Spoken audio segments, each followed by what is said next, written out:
ಎಷ್ಟಿದೆ ನಿಮ್ಮ ಹೈಟ್? 6'3".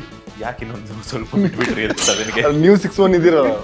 ದಿಲೀಪ್ ಶೆಟ್ಟಿ ಅವರ ಹುಡುಗಿ ಆಗ್ಬೇಕು ಅಂದ್ರೆ ಏನೆಲ್ಲ ಕ್ವಾಲಿಟೀಸ್ ಇರಬೇಕು? ನಾವೆಷ್ಟು ಕರೆಕ್ಟ್ ಆಗಿದೀವಿ ಅನ್ನೋದು ನಮ್ಗೆ ಕರೆಕ್ಟ್ ಆಗಿ ಗೊತ್ತಿಲ್ಲ. ಸೊ ಹಾಗಿರ್ಬೇಕಾದ್ರೆ ನಾವು ಕೆಲವು ಹುಡುಗಿ ಬರೋರು ಹಿಂಗೆ ಇರ್ಬೇಕು, ಈ ತರ ಇರ್ಬೇಕು ಅಂದ್ರೆ ಅದಂತ ರೆಸ್ಟ್ರಿಕ್ಷನ್ ಆಗುತ್ತೆ.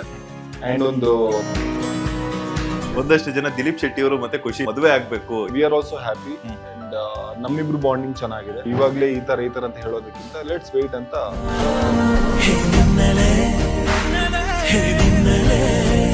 ಲಕ್ಷ್ಮಣ ಸಿಂಧೂರ ಅನ್ನುವಂತಹ ಒಂದು ಪೌರಾಣಿಕವಾದ ಸಿನಿಮಾ ಬರ್ತಾ ಇದೆ. ಅದರಲ್ಲಿ ಪೌರಾಣಿಕ ಪಾತ್ರ ಸಿಕ್ಕಿದ್ರೆ ಎಷ್ಟು ಖುಷಿ ಆಗುತ್ತೆ. ಡೈರೆಕ್ಟರ್ ಬಂದು ತರಡಿಸುತ್ತಿರೋದು ದಿಲೀಪ್ ಶೆಟ್ಟಿ ಮತ್ತೆ ದರ್ಶನ್ ಅವರು. Triple D dream come true. ಹೇಳಿದ್ದು ನಿಜ ಆಗ್ಬಿಟ್ರೆ ಸಾಕು. ಎಷ್ಟೋ ವಿಚಾರಗಳನ್ನ ಮನೆಯವ್ರ ಹತ್ರ ಶೇರ್ ಮಾಡ್ಕೊಳಕ್ ಆಗದೆ ಇರುವಂತದ್ದು ಫ್ರೆಂಡ್ಸ್ ಹತ್ರ ಶೇರ್ ಮಾಡ್ಕೊಳ್ತೀವಿ. ಸೊ ಅದೊಂದು ಇಲ್ಲ ಅಂದಿದ್ರೆ ಇನ್ನ ಕಷ್ಟ ಆಗಿರೋದು. ಊಟದ ಋಣ ತುಂಬಾನೇ ಇದೆ.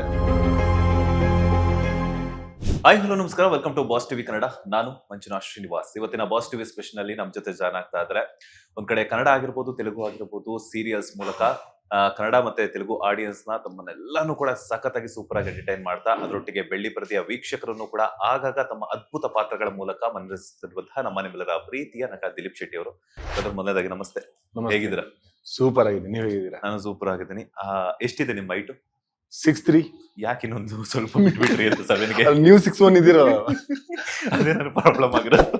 ಯೂಶುವಲಿ ಎಲ್ಲರೂ ನನಗೆ ಕೇಳ್ತಾರೆ ಎಷ್ಟು ನಿಮ್ಮ ಹೈಟ್, ನಿಮ್ಮ ಹೈಟ್ ಕೊಡಿ ಅಂತ ಹೇಳ್ಬಿಟ್ಟು ನಾನು ನಿಮ್ಮ ಹತ್ರ ಕೇಳೋಂತ ಪರಿಸ್ಥಿತಿ ಬಂದಿದೆ. 6'3" ಅಂದ್ರೆ 2 ಇಂಚ್ ಡಿಫ್ರೆನ್ಸ್ ಅಲ್ವಾ. ಸೊ ಇವ್ ನನ್ನ ಅಣ್ಣ ಕೂಡ ಅಷ್ಟೇ 6'2" ಇದಾರೆ.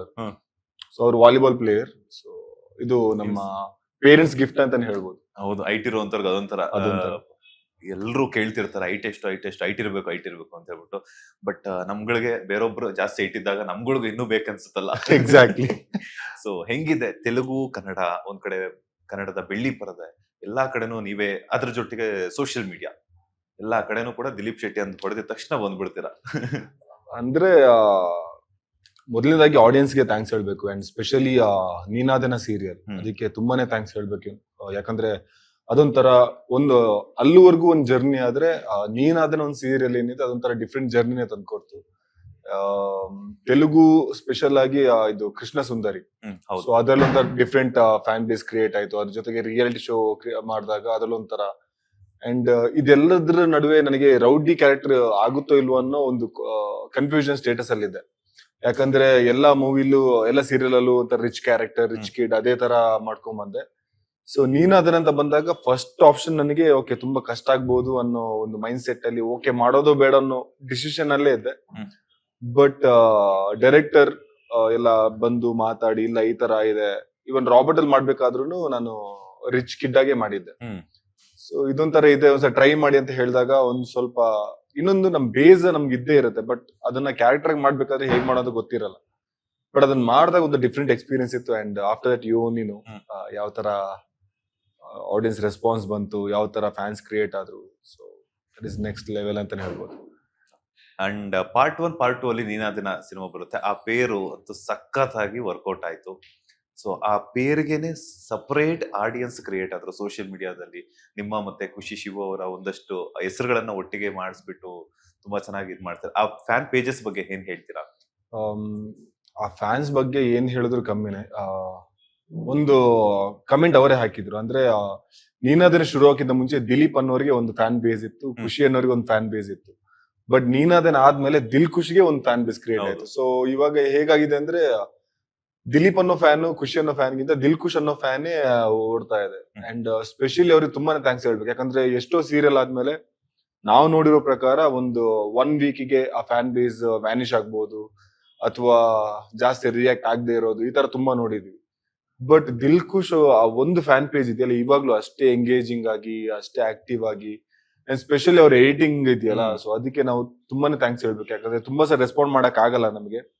ಬಟ್ ಅವ್ರು ತೋರಿಸ್ತಿರೋ ಪ್ರೀತಿ ಇರ್ಬೋದು. ಅಂಡ್ ನೀನಾದನ 1 ಅಂತ ನೋಡಿದಾಗ ಹೈಯೆಸ್ಟ್ ಫ್ಯಾನ್ ಬೇಸ್ ಇದ್ದ ಪೇಜ್ ನಮ್ದೇ ಆಗಿತ್ತು. ಆಲ್ಮೋಸ್ಟ್ 150 ಆ ತರ ಏನೋ ಫ್ಯಾನ್ ಪೇಜಸ್ ಇತ್ತು. So I think we really grateful. And specially ಅವ್ರಿಗೆ ಥ್ಯಾಂಕ್ಸ್ ಹೇಳ್ಬೇಕು. ಯಾಕಂದ್ರೆ ನಾವ್ ಇಷ್ಟೆಲ್ಲ ಕಷ್ಟ ಪಡೋದು ಅಂತೊಂದು ಫ್ಯಾನ್ಸ್ ಕ್ರಿಯೇಟ್ ಮಾಡ್ಬೇಕು ಅಂತಾನೆ. ಸೊ ಆತರ ರೆಸ್ಪಾಂಡ್ ಬಂದಾಗ ಅವ್ರಿಗೆ ಥ್ಯಾಂಕ್ಸ್ ಹೇಳೋದ್ ಬಿಟ್ಟು ಜಾಸ್ತಿ ಏನು ಮಾಡಕ್ ಆಗಲ್ಲ. ಬಟ್ ಆ ಪ್ರೀತಿ ಯಾವತ್ತೂ ಹಾಗಿರ್ಲಿ, ಅದಕ್ಕೋಸ್ಕರ ಎಷ್ಟು ಕಷ್ಟ ಪಡ್ಬೇಕು ನಾವು ಪಡ್ತೀವಿ. ಅಂಡ್ ನಿಮ್ಮನ್ನ ಯಾವತ್ತೂ ಡಿಸಪಾಯಿಂಟ್ ಮಾಡಲ್ಲ, ಇಷ್ಟ ಹೇಳಕ್ ಇಷ್ಟಪಡ್ತೀವಿ. ಇಬ್ರು ಒಟ್ಟಿಗೆ ಯಾವಾಗ ಸಿಗ್ತೀರಾ ನನಗೆ? ನೀವು ಅವ್ರನ್ನ ಚೆಕ್ ಮಾಡ್ಬೇಕು ಅವ್ರ ಡೇಟ್, ಯಾಕಂದ್ರೆ ಅವ್ರು ಸ್ವಲ್ಪ ಮೂವಿಲ್ ಬಿಸಿ ಇದಾರೆ. ಸೊ ಹಾಗಾಗಿ ಯಾಕೆ ಅಂತಂದ್ರೆ ಆ, ನಿಮ್ಮ ಫ್ಯಾನ್ಸ್ ಎಲ್ಲ ನನಗೆ ಪರ್ಸನಲ್ ಆಗಿ ಇನ್ಸ್ಟಾಗ್ರಾಮ್ ಅಲ್ಲಿ ಮೆಸೇಜ್ ಮಾಡಿ ಇಬ್ಬರನ್ನು ಒಟ್ಟಿಗೆ ಇಂಟರ್ವ್ಯೂ ಮಾಡಿ ಅಂತ ಕೇಳ್ತಿದ್ದಾರೆ. ಆಕ್ಚುಲಿ ಆ ಇಂಟರ್ವ್ಯೂ ತುಂಬಾ ಜನ ಅದೇ ಹೇಳ್ತಿದ್ರು, ಅಂದ್ರೆ ಒಂದ್ಸರಿ ಇಂಟರ್ವ್ಯೂ ಕೊಡಿ ನಿಮ್ದು ಮತ್ತೆ ಅವ್ರದ್ದು ಇಂಟರ್ವ್ಯೂ ಬೇಕು ಅಂತ. ಏನಾಗ್ತಿದೆ, ನನ್ನ ಡೇಟ್ ಫ್ರೀ ಇದ್ದಾಗ ಅವ್ರು ಒಂಥರ ಬಿಸಿ ಇರ್ತಾರೆ, ಅವ್ರ ಫ್ರೀ ಇದ್ದ ಬಿಸಿ ಇದ್ದಾಗ ನಾನೊಂಥರ ಆತರ ಫುಲ್ ಆ ಕಡೆ ಈ ಕಡೆ ಮಿಸ್ ಅಂಡ್ ಮ್ಯಾಚ್ ಆಗ್ತಾ ಇದೆ ಡೇಟ್ಸ್. ನಾನು ವೆಯ್ಟ್ ಮಾಡ್ತೀನಿ ಅದು ಯಾವಾಗ ಸಿಗುತ್ತೆ ಅಂತ ಹೇಳ್ಬಿಟ್ಟು ಇಬ್ರು ಡೇಟ್ಸ್ ಆದಷ್ಟು ಬೇಗ ಸಿಗ್ಲಿ. ಅಂಡ್ ಹಾಗೇನೆ ತೆಲುಗುಗೂ ಕೂಡ ಕರ್ಕೊಂಡು ಹೋಗಿದ್ರೆ ಖುಷಿ ಶಿವು ಅವರನ್ನ ಅಂತ ಹೇಳ್ಬಿಟ್ಟು ಒಂದು ಖುಷಿ ವಿಚಾರ. ಅಂದ್ರೆ ಇಲ್ಲಿ ಆಲ್ರೆಡಿ ತುಂಬಾ ಫೇಮಸ್ ಆಗಿರೋದ್ರಿಂದ ನಾನು ಶೋ ಮಾಡ್ತಿರ್ಬೇಕು, ಡ್ಯಾನ್ಸ್ ಶೋ ಮಾಡ್ತಿದ್ದೆ ಆ ಟೈಮಲ್ಲಿ. ಸೊ ಆ ಟೈಮಲ್ಲಿ ಅವರು ಅಷ್ಟೇ ಒಂದ್ಸರಿ ಕರ್ಕೊಂಡ್ ಬನ್ನಿ ಅಂತ ತುಂಬಾ ಫೋರ್ಸ್ ಮಾಡಿದ್ರು, ಯಾಕಂದ್ರೆ ಮೇ ಬಿ ನಮ್ ಪೇರ್ ಏನಿದೆ ಅಲ್ಲೂ ಇಷ್ಟ ಆಗಿದೆ ಎಷ್ಟೋ ಜನಗಳಿಗೆ. ಅಂಡ್ ಆನ್ ಸ್ಕ್ರೀನ್ ನೋಡಿದಾಗ ಎಲ್ರಿಗೂ ತುಂಬಾನೇ ಇಷ್ಟ ಆಗಿರೋ ಜೋಡಿ ಅದು.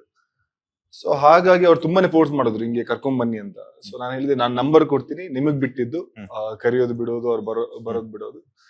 ಸೊ ಆ ಟೈಮಲ್ಲಿ ಅವ್ರು ಫ್ರೀ ಇದ್ರು, ಬಂದು ವಿಸಿಟ್ ಮಾಡಿದ್ರು. ಅಂಡ್ ಅದು ಅಷ್ಟೇ, ಆ ವಿಡಿಯೋಸ್ ಏನಿದೆ ಸೋಷಿಯಲ್ ಮೀಡಿಯಾದಲ್ಲಿ ಸಿಕ್ಕಾಬಟ್ಟೆ ಅದು ಕೂಡ ವೈರಲ್ ಆಗೋಯ್ತು. I don't know, like may be ನಮ್ ಪೇರ್ ಅಷ್ಟು ಜನಗಳಿಗೆ ಕನೆಕ್ಟ್ ಆಗ್ತಿದೆ and we are getting good response. So we are happy for that. So ಅಲ್ಲಿವರೆಗೂ ಮುಟ್ಟಿದೆ ಅಂದ್ರೆ ಇಲ್ಲಿ ಸೀರಿಯಲ್ ಮಾಡಿ, ಸೊ ಅದೊಂಥರ ಡಿಫ್ರೆಂಟ್ ಅಂತಾನೆ ಹೇಳ್ಬೋದಲ್ಲ, ಯಾಕಂದ್ರೆ ಇಲ್ಲಿ ಪೇರ್ನ ಯಾವತ್ತೂ ಅಲ್ಲಿ ಕರ್ಕೊಂಡು ಹೋಗಲ್ಲ. ಸೊ ಅಲ್ಲೂ ಆ ಡಿಮ್ಯಾಂಡ್ ಕ್ರಿಯೇಟ್ ಆಗಿದೆ ಅಂದ್ರೆ that serial did something for us. But ಏನಂತಂದ್ರೆ ಅಭಿಮಾನಿಗಳು ಎಷ್ಟು ಪ್ರೀತಿಸ್ತಾರೋ ಅವರ ಮಾತುಗಳು ಕೂಡ ಸೋಷಿಯಲ್ ಮೀಡಿಯಾದಲ್ಲಿ ಕಮೆಂಟ್ಸ್ ಮೂಲಕ ವ್ಯಕ್ತಪಡಿಸ್ತಾರೆ. ಒಂದಷ್ಟು ಜನ ನೀವು ಗೊತ್ತಾಯ್ತು ಎಲ್ಲಿ ಬರ್ತಾ ಇದೆ ಗೊತ್ತಾಯ್ತಲ್ಲ, ಗೊತ್ತಾಯ್ತು. ಒಂದಷ್ಟು ಜನ ದಿಲೀಪ್ ಶೆಟ್ಟಿ ಅವರು ಮತ್ತೆ ಖುಷಿ ಮದುವೆ ಆಗ್ಬೇಕು, ಇವರಿಬ್ಬರ ಪೇರ್ ಚೆನ್ನಾಗಿದೆ ಅಂತ ಹೇಳ್ಬಿಟ್ಟು ಅಭಿಮಾನವನ್ನ ವ್ಯಕ್ತಪಡಿಸ್ತಾರೆ, ತಮ್ಮ ಪ್ರೀತಿಯನ್ನ ಸೋಷಿಯಲ್ ಮೀಡಿಯಾದಲ್ಲಿ ಕಮೆಂಟ್ಸ್ ಗಳ ಮೂಲಕ ವ್ಯಕ್ತಪಡಿಸ್ತಾರೆ. ಸೊ ಅದಕ್ಕೆ ಏನ್ ಹೇಳ್ತೀರಾ ಅಂತ. ಅವ್ರು ಮಾತ್ರ ಅಲ್ಲ, ನನ್ನ ಫ್ರೆಂಡ್ಸ್ ಏನಿದ್ದಾರೆ ಅಂಡ್ ತುಂಬಾ ಜನ ಪ್ರತಿ ಸರಿ ಅದೇನೆ ಹೇಳ್ತಾರೆ, ಯಾಕೆ ಇದ್ ಮಾಡಿ. ನಾನು ಹೇಳ್ತೀನಿ, ಇಟ್ ಇಸ್ ಅ ಡೆಸ್ಟಿನಿ. ಇವಾಗ ನಾವೇನೋ ಪ್ಲಾನ್ ಮಾಡ್ಕೊಂಡು ನಾವೇನೋ ಇವಾಗ ಅವ್ರದ್ದೊಂದು ಕಮಿಟ್ಮೆಂಟ್ ಇದೆ, ಅವ್ರದೊಂದು ಕೆಲಸ ಇದೆ, ನನ್ ಕಮಿಟ್ಮೆಂಟ್ ಇದೆ, ನನ್ ಕೆಲಸ ಇದೆ. ಸೊ ಅಟ್ ದ ಡೆಸ್ಟಿನಿ ಅಂದ್ರೆ ಆ ಟೈಮ್ ಕೂಡ್ ಬಂದಾಗ ಅಥವಾ ನಾವೇನಾದ್ರು ಪೇರ್ ಆಗ್ಬೇಕು ಅಂತ ಡಿಸೈಡ್ ಆದ್ರೆ ಅದನ್ನ ಯಾರು ಚೇಂಜ್ ಮಾಡಕ್ಕಾಗಲ್ಲ. So we should wait for the destiny, ಅಂದ್ರೆ ಯಾವ ತರ ಡಿಸೈಡ್ ಮಾಡುತ್ತೆ ಅಂತ. ಇವಾಗ ನಾವಾಗಿ ಓಕೆ ನಾವು ಆಗ್ತೀವಿ ಅಂತ ಹೇಳಿ ಕೊನೆಗೆ ಆಗದೆ ಇದ್ರೆ that is different case. So ಅದು ಒಂಥರ ಬೇರೆ ತರ ಹರ್ಟ್ ಆಗುತ್ತೆ. So let's wait for the destiny, like what he will decide. ಆ ಕಮೆಂಟ್ಸ್ ನೋಡಿದಾಗ ನಿಮ್ಗೆ ಯಾವತ್ತಾದ್ರೂ ಅನ್ಸಿದ್ಯಾ, ಏನಾದ್ರು ಅನ್ಸುತ್ತೆ ಇವ್ರು ಹಿಂಗಾಗ್ತಾವ್ರಲ್ಲಪ್ಪ, ನಾವು ಅಂದ್ರೆ ಬೆಸ್ಟ್ ಫ್ರೆಂಡ್ಸ್ ಆಗಿದೀವಿ ಅಂತ? ಅಂದ್ರೆ ಇವಾಗ ಒಂದ್ ಸೀರಿಯಲ್ ಮಾಡಿದಾಗ ಆತರ ಕಮೆಂಟ್ಸ್ ಬರೋದು ತುಂಬಾನೇ ಕಾಮನ್. ಬಟ್ ಇದು ಅಂತೂ ಈ ತರ ನಾನು ನೋಡೇ ಇಲ್ಲ. ನೆಕ್ಸ್ಟ್ ಲೆವೆಲ್ ಇದೆ ಆಕ್ಚುಲಿ, ನೆಕ್ಸ್ಟ್ ಲೆವೆಲ್ ಇದೆ. ಅಂಡ್ ನನ್ಗೇನಂದ್ರೆ ಅವ್ರು ಎಂಜಾಯ್ ಮಾಡ್ತಿದ್ದಾರೆ, so we are also happy. And ನಮ್ಮಿಬ್ರು ಬಾಂಡಿಂಗ್ ಚೆನ್ನಾಗಿದೆ. So we don't know anything about the future. So ಇವಾಗ್ಲೇ ಈ ತರ ಅಂತ ಹೇಳೋದಕ್ಕಿಂತ ಲೆಟ್ಸ್ ವೇಟ್ ಅಂತ ನಾವು ಹಾಗೆ ಅನ್ಕೊಂಡು ಕೆಲಸ ಮಾಡ್ತಿದ್ವಿ. So let's see. ಒಟ್ಟಿಗೆ ಶೂಟಿಂಗ್ ಮಾಡ್ತಿರ್ತಾರ, ಕಮೆಂಟ್ಸ್ ಫ್ಯಾನ್ ಪೇಜಸ್ ಎಲ್ಲಾನು ನಿಮ್ಮನ್ನ ಕೊಲ್ಯಾಬ್ ಮಾಡ್ತಿರ್ತಾರೆ, ಹಾಗೇನೆ ಸ್ಟೇಟಸ್ ಎಲ್ಲಾನು ಹರಿಬಿಡ್ತಾ ಇರ್ತಾರೆ.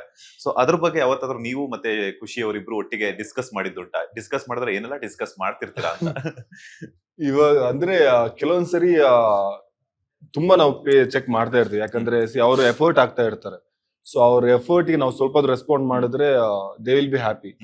ಯಾಕಂದ್ರೆ ಎಲ್ರಿಗೂ ಅವ್ರವ್ರ ಕೆಲಸ ಅಂತ ಇರುತ್ತೆ, ಅವ್ರ ಬಿಸಿ ಸ್ಕೆಡ್ಯೂಲ್ ಅಂತ ಇರುತ್ತೆ. ಸೊ ಆ ಟೈಮ್ ನಮಗೋಸ್ಕರ ಒಂದು 1 hour ಆದ್ರೂ ಸಪರೇಟ್ ಎತ್ತಿರ್ತಾರಲ್ಲ. ಸೊ ಅದಕ್ಕೆ ನಾವು ರೆಸ್ಪಾಂಡ್ ಕೊಟ್ರೆ it will be something else ಅಂತ. ಸೊ ಎಷ್ಟು ಏಟ್ ನೋಡಿದಾಗ ನಾನು ಅವಳು ಹೇಳ್ತೀನಿ, ಇಲ್ಲಿ ನೋಡಿ ಹಿಂಗೆಲ್ಲ ಏಟ್ ಮಾಡಿದಾರೆ ಅಂತ. ಅವಳು ಹೂ ಕಣೋ ನಾನು ನೋಡ್ದೆ, ಬಟ್ ಇಷ್ಟೆಲ್ಲ ಟೈಮ್ ಎಲ್ಲಿ ಸಿಗುತ್ತೆ. ಕೆಲವೊಂದ್ಸರಿ ಹೆಂಗಾಗುತ್ತೆ ಅಂದ್ರೆ ನಮ್ ಸೀರಿಯಲ್ ಗಿಂತ ಇವರೇ ಚೆನ್ನಾಗಿ ಏಟ್ ಮಾಡಿದಾರೆ ಆ ಸೀನ್ಸ್ ನ ಅಷ್ಟೆಲ್ಲ ಕಟ್ ಮಾಡಿ. ಸೊ ಆತರ ತುಂಬಾ ಡಿಸ್ಕಸ್ ಮಾಡಿದೀವಿ. ಯಾಕಂದ್ರೆ ಎಷ್ಟೋ ಸೀನ್ಸ್ ನ ನಾವ್ ಎಕ್ಸ್ಪೆಕ್ಟ್ ಮಾಡದೇ ಇರೋ ತರ ಅವ್ರು ಏಟ್ ಮಾಡಿ ಅದಕ್ಕೆ ಮ್ಯೂಸಿಕ್ ಹಾಕಿ ಅದನ್ನ ಪೋಸ್ಟ್ ಮಾಡಿದಾಗ ನಾವು ನಮ್ ಚಾನಲ್ ಹೇಳ್ತಾ ಇದ್ವಿ, ನೋಡಿ ಅಂದ್ರೆ ಇವ್ರು ಈ ತರ ಬೆಸ್ಟ್ ಆಗಿ ಮಾಡ್ತಾ ಇದಾರೆ, ಅದು ಈ ತರ ಕಮೆಂಟ್ಸ್ ಬರ್ತಾ ಇದೆ, ನಾವ್ ಇದ್ರ ಮೇಲೆ ಯಾಕೆ ವರ್ಕೌಟ್ ಮಾಡಬಾರ್ದು. ಸೊ ಆತರ ನಮ್ಮ ಡೈರೆಕ್ಷನ್ ಡಿಪಾರ್ಟ್ಮೆಂಟ್ ಗೆ ಚೇಂಜಸ್ ಅದನ್ನು ಮಾಡ್ಸಿದ್ರ ಅದು ಹೇಳ್ತಾ ಇರ್ತೀವಿ. ಇವಾಗ ಒಂದ್ ಸಜೆಷನ್ ಕೊಡೋದು ನಮ್ ಕರ್ತವ್ಯ, ನಮ್ ಕೆಲ್ಸ. ಸೊ ಅದಾದ್ಮೇಲೆ ಅವ್ರಿಗೆ ಏನ್ ಅನ್ಸುತ್ತೆ, ಸೊ ಅವ್ರು ಅದನ್ನ ನೋಡಿ ಓಕೆ ಇದು ಈ ತರ ವರ್ಕ್ ಆಗುತ್ತಲ್ಲ. ಬೆಸ್ಟ್ ಪಾರ್ಟ್ ಏನು ಅಂದ್ರೆ ಆಕ್ಚುಲಿ ನಾನು ಗುಂಡ ಬೇತಾಳ ಅಂತ ಕರೆಯೋದು. ಇಟ್ ಇಸ್ ಜಸ್ಟ್ ಒಂದ್ ಸೀನ್ ನಾವು ಸ್ವಲ್ಪ ಆಡ್ ಮಾಡ್ಕೊಂಡಿರೋದು. ನಾನು ಬೇತಾಳ ಅಂತ ಕರಿತೀನಿ, ಅವ್ಳು ಗುಂಡ ಅಂತ ಕರೀತಾಳೆ. ಬಟ್ ಸೋಷಿಯಲ್ ಮೀಡಿಯಾ ಎಷ್ಟು ಫೇಮಸ್ ಆಯ್ತು ಅಂದ್ರೆ ನೆಕ್ಸ್ಟ್ ಬರೋದೆಲ್ಲ ಡೈಲಾಗ್ ಗುಂಡ ಬೇತಾಳ ಅಂತ ಚಾನಲ್ ಇಂದ ಅಪ್ರೂವ್ ಆಯ್ತು, ಅದೇ ತರ ಕರೀರಿ. ಅಂಡ್ ಎಷ್ಟೋ ಸರಿ ನಾವು ಮಾತಾಡೋದು ಡೈಲಾಗ್ ಹಂಗೆ ಬರೆಯಕ್ ಶುರು ಮಾಡಿದ್ರು. ನಾವು ಇವಾಗ ನಾರ್ಮಲ್ ಆಗಿ EP ಬಂದಾಗ ನಾವೇನು ನಾರ್ಮಲ್ ಆಗಿ ಮಾತಾಡ್ತಿರ್ತೀವಲ್ಲ. ಸೊ ನಾನು ಅವಳು ಯಾವ ತರ ಕಿತ್ತಾಡ್ತಿರ್ತೀವಿ ಅಥವಾ ಮಾತಾಡ್ತಿರ್ತೀವಿ, ಅದನ್ನೆಲ್ಲ ಅಬ್ಸರ್ವ್ ಮಾಡಿ ಅದ್ರ ಮೇಲೆ ಡೈಲಾಗ್ ಬರೆಯೋರು. ಹ್ಮ್. ನಮ್ಗೆ ಅನ್ಸುತ್ತೆ ಇದು ನಾವು ನಾರ್ಮಲ್ ಆಗಿ ಕಿತ್ತಾಡ್ತೀವಿ ಅದೇ ತರ ಡೈಲಾಗ್ ಇದೆಯಲ್ಲ, ಇಲ್ಲ ಸೇಮ್ ಟು ಸೇಮ್ ಇದೆಯಲ್ಲ. ಸೊ ಹಾಗಾಗಿ ನಮಗೆ ತುಂಬಾ ಡಿಫ್ರೆನ್ಸ್ ಅನಿಸ್ತಿರ್ಲಿಲ್ಲ. ನಾವು ಆಫ್ ಸ್ಕ್ರೀನ್ ಯಾವ ತರ ಜಗಳ ಆಡ್ತಿದ್ವಿ, ಸೊ ಅದನ್ನ ಆನ್ ಸ್ಕ್ರೀನ್ ಅಲ್ಲಿ ಸ್ವಲ್ಪ ಡಿಫ್ರೆಂಟ್ ಆಗಿ ಪ್ರೊಜೆಕ್ಟ್ ಮಾಡ್ತಾ ಇದ್ರು. ಸೊ ಅದು ತುಂಬಾನೇ ವರ್ಕೌಟ್ ಆಯ್ತು ಆಕ್ಚುಲಿ. ಈ 6.3 ಇರುವಂತ ದಿಲೀಪ್ ಶೆಟ್ಟಿ ಅವರು ಯಾವತ್ತಾದ್ರೂ ಬಸ್ಸಲ್ಲಿ ಟ್ರಾವೆಲ್ ಮಾಡಿದ್ರ? ಈ KSRTC ಆಗಿರ್ಬೋದು, BMTC ಆಗಿರ್ಬೋದು? ಇಲ್ಲ, ಆಕ್ಚುಲಿ ನಮ್ ಚೈಲ್ಡ್ಹುಡ್ ಎಲ್ಲ ಬಸ್ಸಲ್ಲೇ ನಾವು ಟ್ರಾವೆಲ್ ಮಾಡಿದ್ದು. ಚಿಕ್ಕವರಿದ್ದಾಗ ಚಿಕ್ಕವರಾಗಿದ್ರಿ? ಆತರ ಲೈಕ್ ಡಿಗ್ರಿಯಲ್ಲಿ ಇದ್ದಾಗ್ಲೇ ಮಾಸ್ಟರ್ ಮಾಡ್ಬೇಕಾದ್ರೆ 6.3. ಓಕೆ. ಸೊ ಆ ಟೈಮಲ್ಲೆಲ್ಲ ನಾವು ಬಸ್ಸಲ್ಲೇ ಟ್ರಾವೆಲ್ ಮಾಡಿದ್ದು. ಇವನ್ ನಾವು ಇವಾಗ ಗೋಲ್ಡನ್ ಸ್ಪೂನ್ ಆತರ ಇವನ್ ನಾವು ಬಂದಿರೋದು ಎಲ್ಲ ಅದು ಓಕೆ. ಬಟ್ ನಿಮ್ಗೆ ಅದಿಂಗ್ ಕಂಫರ್ಟೇಬಲ್ ನಿಂತ್ಕೊಂಡ್ರೆ ಒಂದ್ಸರಿ ಓಕೆ ನಾನು ಎಕ್ಸ್ಪೀರಿಯನ್ಸ್ ಹೇಳ್ತೀನಿ. ಮಂಗಳೂರಲ್ಲಿ ಟ್ರಾವೆಲ್ ಮಾಡ್ತಿರ್ಬೇಕಾದ್ರೆ ಅಂದ್ರೆ ಅಲ್ಲಿ ಸ್ಟೆಪ್ಸ್ ಹತ್ರ ನಿಲ್ಲಕ್ ಬಿಡಲ್ಲ. ಅಂಡ್ ಲೋಕಲ್ ಬಸ್ ನಿಮ್ಗೆ ಗೊತ್ತೇ ಇದೆ, ಫುಲ್ ರಶ್ ಇರುತ್ತೆ, ನಿಂತ್ಕೋಬೇಕು. ಸೊ ಅಲ್ಲಿ ಕೂತ್ಕೊಂಡ್ರೆ ನಂಗೆ ಸೀಟ್ ಕಂಫರ್ಟ್ ಆಗಲ್ಲ, ನಾನು ಹಿಂಗ್ ಕೂತ್ಕೋಬೇಕು. ಓಕೆ, ಕಾಲ್ ಮೇಲ್ ಮಾಡ್ಕೊಂಡು ಕೂತ್ಕೋಬೇಕು. ಸೊ ನಾನು ನಿಂತ್ಕೋತಾನೆ ಇದ್ದೆ. ಸೊ ಒಂದ್ಸರಿ ಏನಾಯ್ತು, ಹಂಪ್ ಬರುತ್ತಲ್ಲ, ಸೊ ಹಂಪ್ ಬಂದಾಗ ಅದು ಜಂಪ್ ಆಯ್ತು, ನನ್ನ ತಲೆ ಮೇಲೆ ಹೊಡಿತು, ಮೇಲೆ ಕಟ್ ಆಯ್ತು. ಓಕೆ, ಇದು ಕಟ್ ಆಯ್ತು, ಇದನ್ನ ನೋಡಿ ಏನೋ ಫೈನ್ ಆಗ್ತಾರ ಅಂತ ಹೇಳಿ ಮತ್ತೆ ಕೆಳಗಡೆ ಬಂದು ನಿಂತ್ಕೊಂಡ್ಬಿಟ್ಟೆ ಆ ಸ್ಟೆಪ್ಸ್ ಹತ್ರ. ಸೊ ಈ ತರ ತುಂಬಾ ಎಕ್ಸ್ಪೀರಿಯನ್ಸ್ ಆಗಿದೆ. ಅಂದ್ರೆ ನನಗೆ ಮೇಲ್ ನಿಲ್ಲಕ್ ಆಗಲ್ಲ, ಸೊ ಸ್ಟೆಪ್ಸ್ ಹತ್ರ ನಿಂತ್ಕೋಬೇಕು. ಸೊ ಆ ತರ ಎಕ್ಸ್ಪೀರಿಯನ್ಸ್ ತುಂಬಾನೇ ಆಗಿದೆ. ಸೊ ಅವ್ರು ಅದನ್ನ ನೋಡ್ಕೊಂಡಿರ್ಲಿಲ್ವಾ ಅಂತ? ನೋಡಿದ್ರೆ ಫೈನ್ ಆಗ್ತಿದೆ, ಏನೋ ದುಡ್ಡು ಕೇಳ್ತಿದ್ರಲ್ಲ, ಈಗ ನಿನ್ನ ಕಟ್ ಆಯ್ತು ದುಡ್ಡು ಕೊಡು ಅಂತ. ಸೊ ಹಂಗೆಲ್ಲ ಮಾಡಿದ್ರ? ಸೊ ಹೈಟ್ ಇಲ್ಲ ಅನ್ನೋಂಥವ್ರಿಗೆ ಹೈಟ್ ಬೇಕು ಅನ್ನುವಂತ ಒಂದು ಆಸೆ ಇರುತ್ತೆ. ಹೈಟ್ ಇರುವಂತವ್ರಿಗೆ ಏನೆಲ್ಲ ಡಿಸ್ಅಡ್ವಾಂಟೇಜಸ್ ಅಂಡ್ ಅಡ್ವಾಂಟೇಜಸ್ ಏನಿದೆ? ಅಡ್ವಾಂಟೇಜ್ ಏನಂದ್ರೆ ನೀವ್ ಎಲ್ಲಿದ್ರು ಹೈಲೈಟ್ ಆಗಿ ಕಾಣಿಸ್ತೀರಾ, ಯಾವ್ದೇ ಪಬ್ಲಿಕ್ ಅಲ್ಲಿ ಇದ್ರು. ಅಂಡ್ ಹೈಟ್ ಇರೋರಿಗೆ ಬಾಡಿ ಬಿಲ್ಡ್ ಮಾಡೋದು ಸಿಕ್ಕಾಪಟ್ಟೆ ಕಷ್ಟ. ಬಟ್ ಒಂದ್ಸರಿ ಬಿಲ್ಡ್ ಮಾಡಿದ್ರೆ ಅವ್ರ ತರ ಪರ್ಸನಾಲಿಟಿ ಇರೋದಕ್ಕೆ ಸಾಧ್ಯನೇ ಇಲ್ಲ. ಇನ್ನೊಂದು ಪರ್ಸನಾಲಿಟಿ ಅನ್ನೋದೊಂದು ಗಾಡ್ ಗಿಫ್ಟ್. ಯಾಕಂದ್ರೆ ನಮ್ಮ ಏಷ್ಯಂಟ್ ಎಲ್ಲ ನೋಡಿದ್ರೆ ಅವ್ರು ತುಂಬಾ ಹೈಟ್ ಆಗಿದ್ರು, ಪರ್ಸನಾಲಿಟಿ ಆಗಿದ್ರು. ಸೊ ಅದು ತುಂಬಾನೇ ಅಡ್ವಾಂಟೇಜ್. ಯಾಕಂದ್ರೆ ಹೈಟ್ ಬರೋದೇ ಒಂಥರ ಲಕ್ಕು. ಸೊ ಅದ್ರ ಪ್ರಕಾರ ನೋಡಿದ್ರೆ ಅಡ್ವಾಂಟೇಜ್ ತುಂಬಾನೇ ಇದೆ. ಡಿಸ್ಅಡ್ವಾಂಟೇಜ್ ಬಂದ್ರೆ ನಮ್ಗೆ ಬಸ್ಸಲ್ಲಿ ಟ್ರಾವೆಲ್ ಮಾಡಕ್ ಆಗಲ್ಲ, ಆಮೇಲೆ ಚಿಕ್ಕ ಕಾರಲ್ಲಿ ಟ್ರಾವೆಲ್ ಮಾಡಕ್ ಆಗಲ್ಲ. ಸೊ ಆ ತರದ್ದು. ಅಂಡ್ ಇಂಡಸ್ಟ್ರಿ ಅಂತ ಬಂದ್ರೆ ಕೆಲವೊಂದ್ಸರಿ ಚಾನ್ಸಸ್ ಸಿಗೋ ತುಂಬಾ ಕಮ್ಮಿ ಆಗುತ್ತೆ. ಯಾಕಂದ್ರೆ ಮೇನ್ ವಿಲನ್ ರೋಲ್ ಅಂತ ಬಂದಾಗ ಹೈಟ್ ಡಿಸ್ಅಡ್ವಾಂಟೇಜ್ ಆಗುತ್ತೆ. ಯಾಕಂದ್ರೆ ಇವಾಗ ಅದೇ ಹೈಟ್ ಇದ್ರೆ ಮ್ಯಾಚ್ ಆಗುತ್ತೆ, some time over height disadvantage ಆಗೋ ಸಾಧ್ಯತೆ ಜಾಸ್ತಿ ಇದೆ. ಸೊ ಎರಡೂ ಇದೆ. ಬಟ್ ಪರ್ಸನಲ್ ಲೈಫ್ ಅಂತ ಬಂದ್ರೆ ನನಗೆ ಹೈಟ್ ಇರೋದು ತುಂಬಾನೇ ಇಷ್ಟ. ಈ ಮಾತಾಡ್ತಾ ಹೇಳ್ತೀರಿ ಒಂದು ಬಾಡಿ ಬಿಲ್ಡ್ ಮಾಡಕ್ಕಾಗಲ್ಲ, ಅಗ್ರಿ. ನಾನು 3 ವರ್ಷದಿಂದ ಟ್ರೈ ಮಾಡ್ತೇನೆ, ಆಯ್ತಿಲ್ಲ. ಎಲ್ಲರೂ ಹೇಳ್ತಾರೆ ಹೈಟ್ ಇದೆಯಾ, ತುಂಬಾ ಚೆನ್ನಾಗಿ ಬಾಡಿ ಮಾಡು. ಬಟ್ ನಮ್ಗೆ ಒಂದು ಟೈಮ್ ತಗೊಳುತ್ತೆ. ಇವನ್ ನಾನ್ ಬಿಲ್ಡ್ ಮಾಡೋದಕ್ಕೆ 5 to 6 years. ಓಕೆ. ಸೊ ಆ 6 year ಟೈಮ್ ಆದ್ಮೇಲೆ ಒಂದು ಬಾಡಿ ಸೆಟ್ ಆಗಿದ್ದು. ಸೊ ಅಷ್ಟು ಟೈಮ್ ಹಿಡಿಯುತ್ತೆ. ಬಟ್ ಅದಾದ್ಮೇಲೆ ನಿಮ್ ಬಾಡಿ ಒಂದ್ಸಲ ಸೆಟ್ ಆಗುತ್ತಲ್ಲ, ಸೊ ಅದಾದ್ಮೇಲೆ no one can beat you. ಅಷ್ಟು ಚೆನ್ನಾಗಿದೆ, ಅಷ್ಟು ಚೆನ್ನಾಗಿರುತ್ತೆ. ಓಕೆ. ಅದಾದ ನಂತರ ಇನ್ನೊಂದು ಮಾತು ಹೇಳಿದ್ರಿ, ಟ್ರಾವೆಲ್ ಮಾಡಕ್ ಆಗಲ್ಲ ಬಸ್ ಅಲ್ಲಿ. ಒಂದು ಪಬ್ಲಿಕ್ ಬಸ್ ಅಲ್ಲಿ ನಿಂತ್ಕೊಳಕ್ ಆಗಲ್ಲ, ಇನ್ನು ಹೋಗ್ಲಿ ನಾವು ಏನೋ ಸ್ಪೆಷಲ್ ಬಸ್ ಏನೋ ಬುಕ್ ಮಾಡ್ಕೊಂಡ್ರೆ ಮನಿಗ್ ಕೊಡಕ್ ಆಗಲ್ಲ. ಅದಾಯ್ತು. ಆಮೇಲೆ ಇನ್ನೊಂದು ಹೇಳಿದ್ರಿ, ಹೈಟ್ ಇದ್ಮೇಲೆ ವಿಲನ್ ರೋಲ್ಸ್ ಗೆ ಅಪ್ರೋಚ್ ಅಂತ ಬಂದಾಗ ಹೀರೋ ಯಾವತ್ತಿದ್ರು ಕೂಡ ಹೈಲೈಟ್ ಆಗ್ಬೇಕು ಅಂತ ಹೇಳ್ಬಿಟ್ಟು ಸಿನಿಮಾ ಡೈರೆಕ್ಟರ್ ಕಥೆಯನ್ನ ಬರ್ಕೊಂಡಿರ್ತಾರೆ. ವಿಲನ್ ನೀವು 6.3 ಇರೋದ್ರಿಂದ ಎಷ್ಟು ಚಾನ್ಸ್ ಅನ್ನ ಮಿಸ್ ಮಾಡ್ಕೊಂಡಿದ್ದೀರಾ ಅಂತ. ಯಾಕಂತಂದ್ರೆ ಇವಾಗ ನಿಮ್ಮ ಮಾತಿನ ಮೂಲಕನೇ ಬರುತ್ತೆ, ಅಂಡ್ ರಿಯಾಲಿಟಿ ಕೂಡ ಅದು. ಎಷ್ಟೋ ಸಲ ಹೀರೋನೇ ಹೈಲೈಟ್ ಆಗ್ಬೇಕು ಅನ್ನುವಂಥದ್ದು ಇರುತ್ತೆ. ಆಕ್ಚುಲಿ ನನಗೆ ಒಂದು ಮ್ಯಾನೇಜರ್ ಒಂದ್ಸರಿ ನಾನು ಫೋಟೋ ಎಲ್ಲ ಕಳ್ಸಿದ್ದೆ. ಸೊ ಅವರು ಅಂದ್ರೆ 2-3 ಮೂವಿಗೆ ಅಪ್ರೋಚ್ ಮಾಡಿದ್ರಂತೆ. ಸೊ ಅವರು ಒಂದ್ಸರಿ ರಿಪೋರ್ಟ್ ಕೊಟ್ರು ನನಗೆ, ಸರ್ ಪ್ರಾಬ್ಲಮ್ ಏನು ಅಂದ್ರೆ ನೀವು ಹೀರೋ ಆಗಿ ಟ್ರೈ ಮಾಡಿ, ವಿಲನ್ ಆಗ್ಬೇಡ. ಸೊ ವಿಲನ್ ಅಂತ ಬಂದ್ರೆ ಅಂದ್ರೆ ಕೆಲವೊಂದ್ಸರಿ ಹೈಟ್ ಕಮ್ಮಿ ಇರೋದ್ರಿಂದ ಅಂದ್ರೆ ಸಮ್ ಪೀಪಲ್ ಅಂದ್ರೆ ಇವಾಗ ಎಲ್ರಿಗೂ ಆತರ ಹೇಳಕ್ ಆಗಲ್ಲ. ಬಟ್ ನನಗೆ ಅಪ್ರೋಚ್ ಆಗಿರೋ ಮೂವೀಸ್ ಹೇಳ್ತಾ ಇರೋದು. ಸೊ ಅವರು ನಿಮ್ ಹೈಟ್ ಜಾಸ್ತಿ ಇದೆ ಅಂಡ್ 6.3 ಹೈಟ್ ಇದಾರೆ ಅಂಡ್ ಪರ್ಸನಾಲಿಟಿನೂ ಇದೆ, ಸೊ ಬೇಡ ಅಂತ ಹೇಳಿ ತುಂಬಾ ಕಮೆಂಟ್ಸ್ ಬಂತು. ಸೊ ಹಾಗಾಗಿ ಎಷ್ಟೋ ಮೂವಿ ಆ ರೀಸನ್ ಇಂದ ಕಳ್ದೋಯ್ತು. ಅಂದ್ರೆ ಅವರು ಅಪ್ರೋಚ್ ತುಂಬಾ ಮಾಡಿದ್ರಂತೆ. ಸೊ ಅದರಿಂದನೇ ಕೆಲವೊಂದು ಮೂವಿ ಮಿಸ್ ಆಗಿದೆ. ಸೊ ಅದ್ರ ಜೊತೆಗೆ ಇವಾಗ ನಮ್ಮ ಸೀರಿಯಲ್ ಮಾಡ್ಬೇಕಾದ್ರೆ ಸೀರಿಯಲ್ ಮ್ಯಾನೇಜರ್ಸ್ ಇರ್ತಾರೆ. ಸೊ ಅವ್ರಿಗೆ ಕೆಲವೊಂದ್ಸರಿ ಕಾಂಟ್ಯಾಕ್ಟ್ ಕಾಲ್ ಬರುತ್ತೆ ಮೂವೀಸ್ ಇದು. ಸೊ ಅವ್ರು ಅಲ್ಲಿ ಡೇಟ್ ಪ್ರಾಬ್ಲಮ್ ಆಗುತ್ತೆ ಅಂತ ಅವರು ಡೇಟ್ ಇಲ್ಲ ಅಂತ ಹೇಳೋದು. ಸೊ ಆಕ್ಚುಲಿ ಇದು ಆಗಿರೋದು ರಾಬರ್ಟ್ ಆದ್ಮೇಲೆ, ದರ್ಶನ್ ಸರ್ ಜೊತೆ ಆಕ್ಟಿಂಗ್ ಮಾಡಾದ್ಮೇಲೆ ತುಂಬಾ ಆಪರ್ಚುನಿಟಿ ಬಂದಿತ್ತು. ಸೊ ಆವಾಗ ಈ ತರ ಒಂದು ಸಿಚುವೇಶನ್ ಆಗಿತ್ತು. ಅಂದ್ರೆ ಒಂದು 4 ಮೂವಿ ಅವರಿಂದ ಮಿಸ್ ಆಗಿದೆ ಆ ಮ್ಯಾನೇಜರ್ ಇಂದ. ಸೊ ಅದಾದ್ಮೇಲೆ ಹಿರಣ್ಯ ಅಂತ ಒಂದು ಮೂವಿ ಮಾಡಿದೆ. ಸೊ ಆ ಟೈಮಲ್ಲಿ ನನಗೆ ಡೈರೆಕ್ಟರ್ ಏನಿದ್ದಾರೆ ಪರ್ಸನಲ್ ಆಗಿ ಕಾಲ್ ಮಾಡಿದ್ರು, ಸರ್ ಈ ತರ ನಾವು ನೋಡ್ತಾ ಇದೀವಿ, ದಿಲೀಪ್ ಕುಮಾರ್ ಅಂತ ಇನ್ಸ್ಪೆಕ್ಟರ್ ಕ್ಯಾರೆಕ್ಟರ್ ನೀವು ಮಾಡಕ್ ರೆಡಿ ಇದೀರಾ ಅಂತ. ಹ್ಞೂ ಸರ್ ನಾನು ರೆಡಿ ಇದ್ದೀನಿ. ಡೇಟ್ಸ್ ಅವೈಲೇಬಲ್ ಇದೆಯಾ? ಹ್ಞೂ ಸರ್, ನನ್ನ ಡೇಟ್ ಅವೈಲೇಬಲ್ ಇದೆ, ಇಲ್ಲಿ 15 ಡೇಸ್ ಮಾಡ್ತಾ ಇದ್ದೀನಿ ಅಂಡ್ 15 ಡೇಸ್ ನಾನು ಫ್ರೀ ಇದ್ದೀನಿ. ಮತ್ತೆ ನಿಮ್ ಮ್ಯಾನೇಜರ್ ನಿಮ್ ಡೇಟ್ ಇಲ್ಲ ಅಂತ ಹೇಳ್ತಿದ್ದಾರೆ ಅಂತ ಹೇಳಿದ್ರು. ಸೊ ಹೌದು, ಇಲ್ಲ ಆತರ ಏನಿಲ್ಲ. ಇಲ್ಲ ಸರ್, ಈ ತರ ಹೇಳಿದ್ರು, ಅದಕ್ಕೆ ನಿಮ್ಮನ್ನ ಪರ್ಸನಲ್ ಕಾಂಟ್ಯಾಕ್ಟ್ ಆಗ್ತಿದ್ವಿ, ಒಂದ್ಸರಿ ಬಂದು ಮೀಟಿಂಗ್ ಮಾಡಿ ಅಂತ ಹೇಳಿದ್ರು. ಸೊ ಮೀಟ್ ಆದ್ಮೇಲೆ ಆ ಮೂವಿ ಕನ್ಫರ್ಮ್ ಆಯ್ತು, ನಾನು ಆ ಮೂವಿ ಮಾಡಿದೆ. ಬಟ್ ಆ ಮ್ಯಾನೇಜರ್ ನಾನು ಪರ್ಸನಲ್ ಕೇಳಿದಾಗ ಅವ್ರು ಹೇಳಿದ್ರು, ಅಂದ್ರೆ ನಾನ್ ನಿಮ್ಗೇನ್ ಬೈಯಲ್ಲ, ಬಟ್ ಹೇಳಿ ಎಷ್ಟು ಮೂವಿ ಈ ತರ ಮಾಡಿದಿರ ಅಂತ. ಒಂದು 3-4 ಮೂವಿ ಹಂಗ್ ಮಾಡಿದ್ದೀನಿ ಸರ್ ಅಂತ ಹೇಳಿದ್ರು. ಅಲ್ಲಿ ಸ್ವಲ್ಪ ಬೇಜಾರಾಯ್ತು. ಓಕೆ, ಪರವಾಗಿಲ್ಲ, ಮೇ ಬಿ ನಾನು ಅನ್ಕೊಂಡೆ, ಮೇ ಬಿ ನಾನು ಹಣೆ ಬರದಲ್ಲಿ ಇಷ್ಟೇ ಬರ್ತಿದೆ, ಸೊ ಅದಕ್ಕೋಸ್ಕರ ಆಗಿಲ್ಲ, ಲೆಟ್ ಸಿ ಇನ್ ಫ್ಯೂಚರ್ ಅಂತ ಹೇಳ್ಕೊಂಡು ಐ ಡಿಡ್ಂಟ್ ಸೇ ಎನಿಥಿಂಗ್. ಯಾಕಂದ್ರೆ ಅಲ್ಲಿ ಅವ್ರಿಗೆ ಬೈದ್ರು ಏನು ಯೂಸ್ ಇಲ್ಲ ಅಂಡ್ ಏನ್ ಹೇಳಿದ್ರು, ಯಾಕಂದ್ರೆ ಅವರು ಮೇ ಬಿ ಡೇಟ್ ಕ್ಲಾಶ್ ಆಗುತ್ತಂತ ಅವ್ರೇನೋ ಮ್ಯಾನೇಜ್ ಮಾಡಕ್ ಹೋದ್ರು. ಬಟ್ ನಮ್ ಫ್ಯೂಚರು ನಾವು ನೋಡ್ಕೋಬೇಕಲ್ವ. ಸೊ ಅಲ್ಲಿ ಸ್ವಲ್ಪ ಡಿಸಪಾಯಿಂಟ್ ಆಯ್ತು. ಅಂಡ್ ಅಗೇನ್ ಇಟ್ಸ್ ಓಕೆ, ನನ್ ಟೈಮ್ ಮೇ ಬಿ ನಾನು ಬಂದಿಲ್ಲ ಅಂತ ನಾನು ಅನ್ಕೊಂಡೆ. ಸೊ ಪೇಷನ್ಸ್ ಇಂದ ವೇಟ್ ಮಾಡೋಣ, ನನ್ ಟೈಮ್ ಬಂದಾಗ ಮಾಡೋಣ. ಎಂಡ್ ಆಫ್ ದ ಡೇ ಎಷ್ಟೇ ಅಂದ್ರೂ ಕೂಡ ಸೀರಿಯಲ್ಗೆ ಎಫೆಕ್ಟ್ ಆಗುತ್ತೆ, ಇವ್ರು ಸಿನಿಮಾಗೆ ಹೋಗ್ಬಿಟ್ರೆ ಅನ್ನುವಂತ ಥಾಟ್ಸ್ ಅವ್ರಿಗಿರುತ್ತೆ. ಓಕೆ, ಅದನ್ನ ಡಿಸ್ಕಸ್ ಮಾಡ್ಬೋದಲ್ಲ, ಯಾಕಂತಂದ್ರೆ ಇವಾಗ ಅವಕಾಶ ಬಂದಿರುವಂತದ್ದು ನಿಮಗೆ. ಸೊ ಅಟ್ಲೀಸ್ಟ್ ಅದೇ ಇವಾಗ ನಾವು 30 ಡೇಸ್ ಶೂಟಿಂಗ್ ಮಾಡಲ್ಲ. ಹೌದು. ಓಕೆ, ಒಂದು 15 days max to max 14 days shooting ಮಾಡೋದು. ಸೊ ಉಳಿದ ದಿನ ಏನಿದೆ ನಾವು ಮೂವಿ ಮಾಡೋಣ ಅಂತಾನೆ ಒಂದು ಥಾಟ್ಸ್ ಅಲ್ಲಿ ಇರ್ತೀವಿ. ಸೊ ಆ ಟೈಮ್ ಅಲ್ಲಿ ಒಂದು ಅಡ್ಜಸ್ಟ್ ಮಾಡಿ ಡೇಟ್ ನ ಮಾಡಬಹುದು.